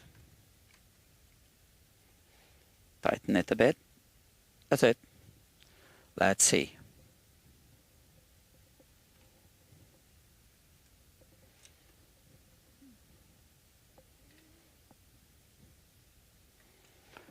You see that I did not remove the neck all the way to look if there's a shim there.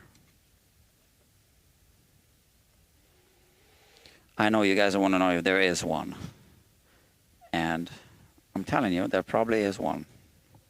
What difference does it make?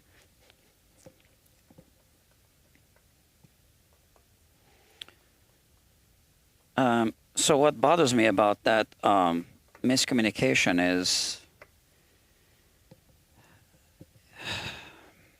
hold on a second.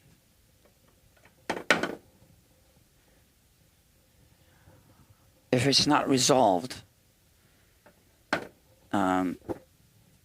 it's going to lead to no benefit for anyone, including YouTube audiences. Not the type of benefit that I have in mind. Like, then that's not going to happen. And that would be man.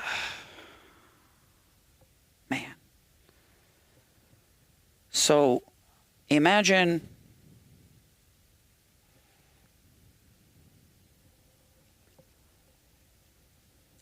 okay, I don't want this to sound overblown, but imagine if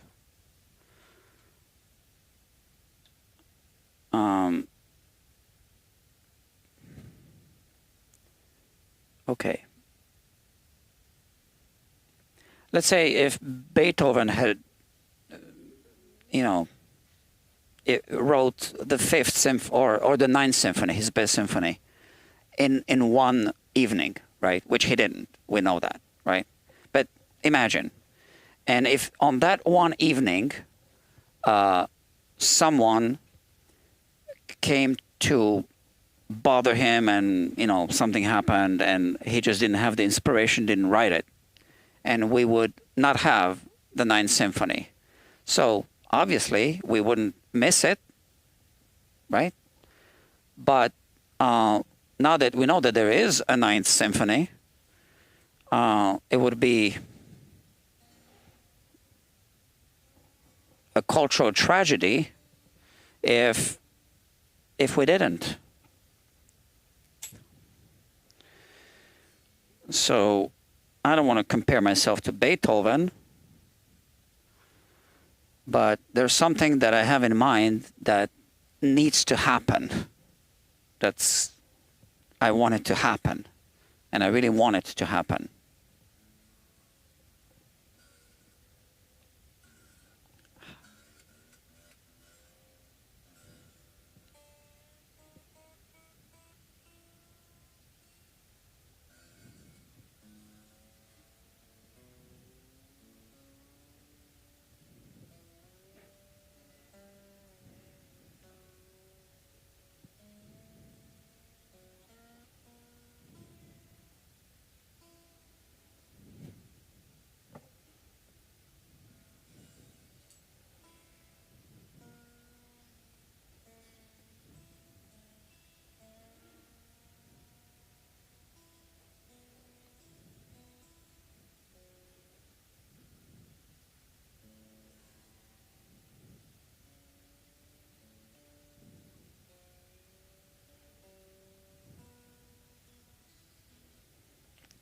Good enough.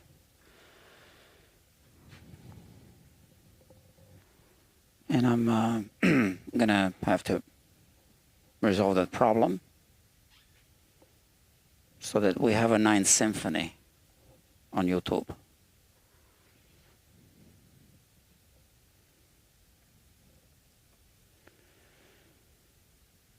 What it boils down to is two people need to work together. And I'm one of them. Oh, I think this is much better now. Look at that. So, I'm going to show you. This is the 11 1000s, 8 and 6. Where's 6? 6, 8, 11. All right, so let's put these away. We don't need the 6, these two. Okay, so now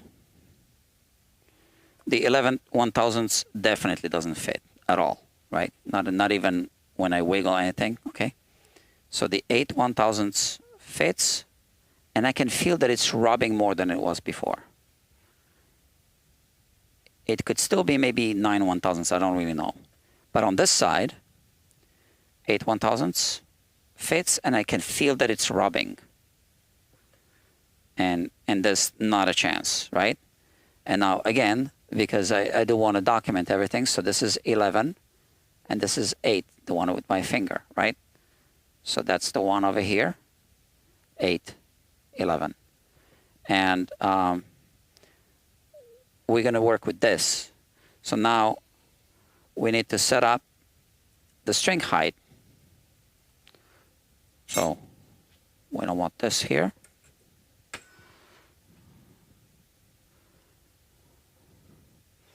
And I like to use this one for the string height, for the, to hold the guitar like this.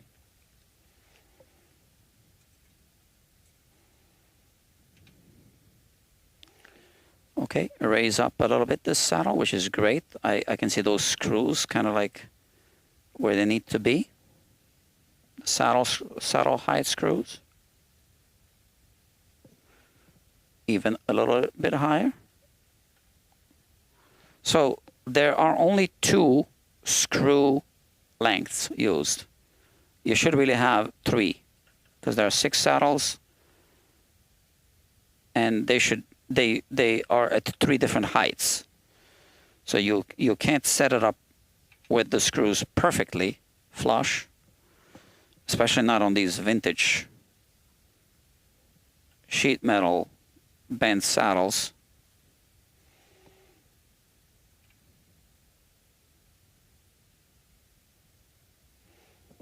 I'm gonna set the string height of this string, the high E, to exactly 60/1000ths of an inch with this neck relief. Now I went just a little too low, so let me raise it a little bit.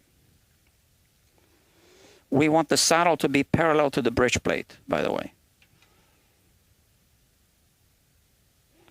Okay. And now we want to check if this works. So we want to bend the string across the radius and listen if it frets out.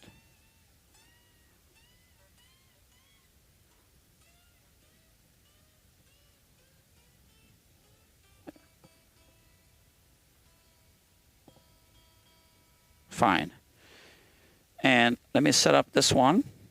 So he was having some issues with this string. And now it's definitely too low.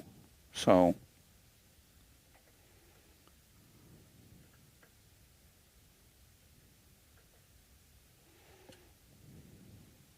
now that's not the actual string that he's going to end up using. Yeah, so here I'm at 78 about. It's hard to know exactly where, but let me.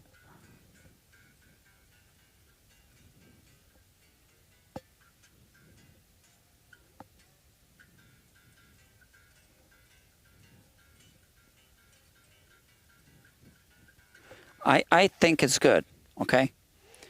And we are going to just put the guitar down for a moment.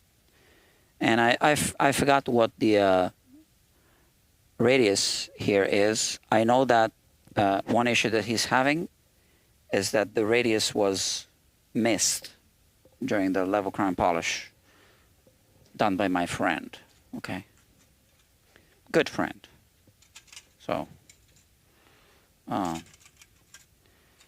So we're gonna have to match it. I think now the radius is, if I remember, we measured it, but I forgot.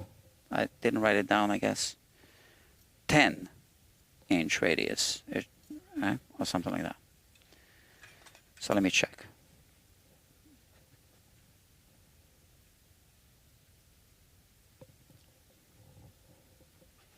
So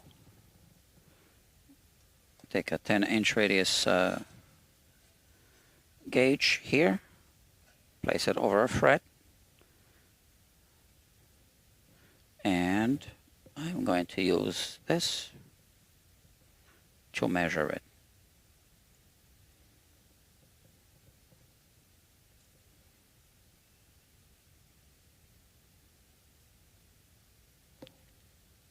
It's kind of going through very snug, but the 12th fret here.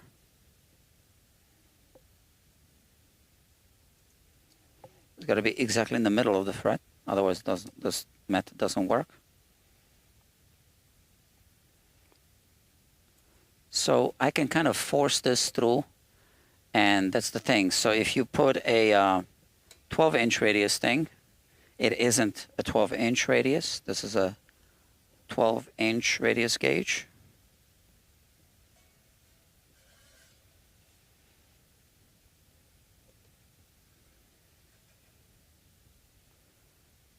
All right, now let's try this. This is not going to go through. But here on the sides, oh yeah, now I remember. So it's more curved here, but it's actually, it's probably like an 11-inch radius almost throughout, except here. Let's try this fret.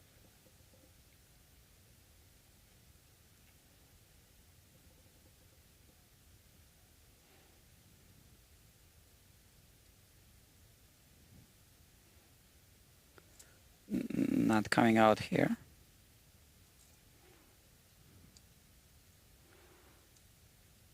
But there's more of a gap here.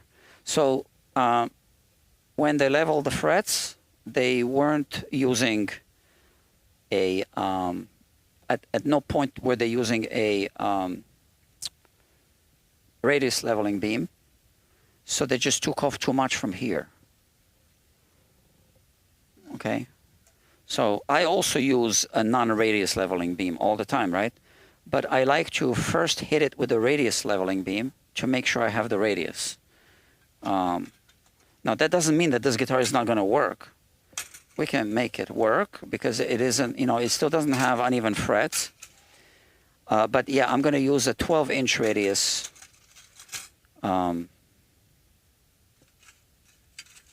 thing here. So now this string should be a little bit lower from the radius than these, right? Just keep that in mind. So how are we going to do this?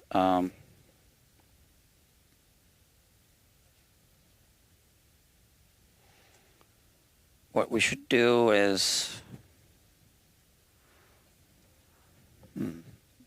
well, it's just by a little bit. So I'm,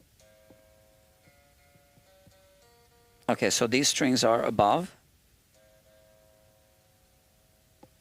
So we can lower this string until it buzzes.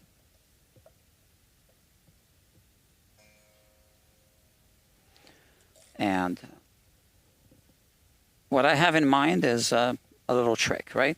So, and that's why you should subscribe to Guitar Quackery Live, because you never know what kind of tricks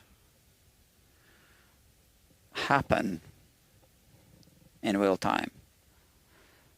That's normal, right? We need to resolve issues in the shop, and this is one issue. So let's talk about this. We have,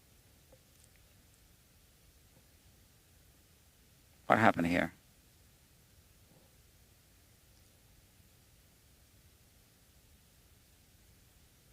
Okay, so we have a 12-inch radius gauge. Let's flip it this way. It's going to be a better viewing experience.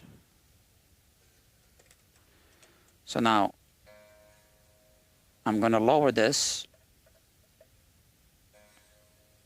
Now it hit it. So now if I continue this, this is going to be an exact 12-inch radius across. But we kind of don't want that. So now I'm looking at this, and so first of all, this saddle is a little bit tilted. So I'm going to raise it here. So now it's not tilted, right? And I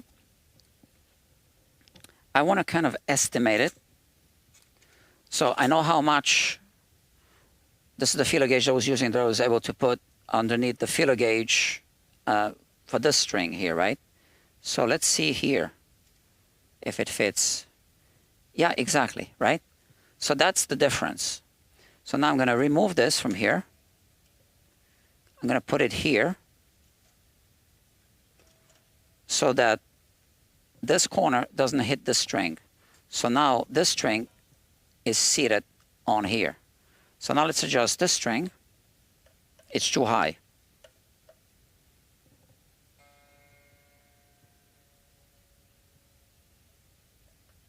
Until it hits. Why is this not fitting inside? Look at that. Okay.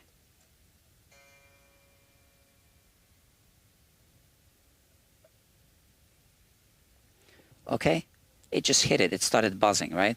And I can confirm that with this, right? These are seated. Now we can do this string, the G string.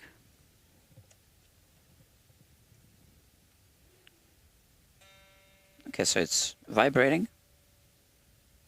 It's going to start buzzing as soon as it hits the...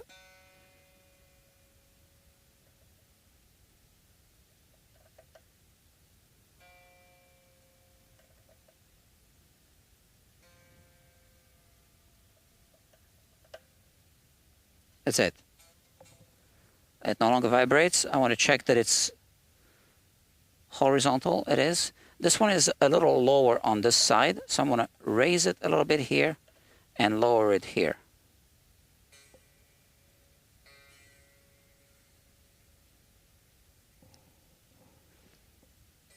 That's it. Check. Okay. And now we have the B string left. Same thing.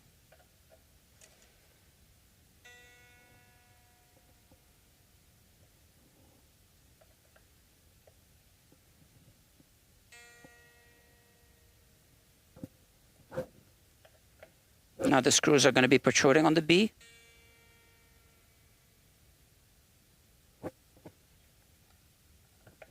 It's unavoidable here. Okay, it just hit the radius gauge. And that's what we were now able to do. So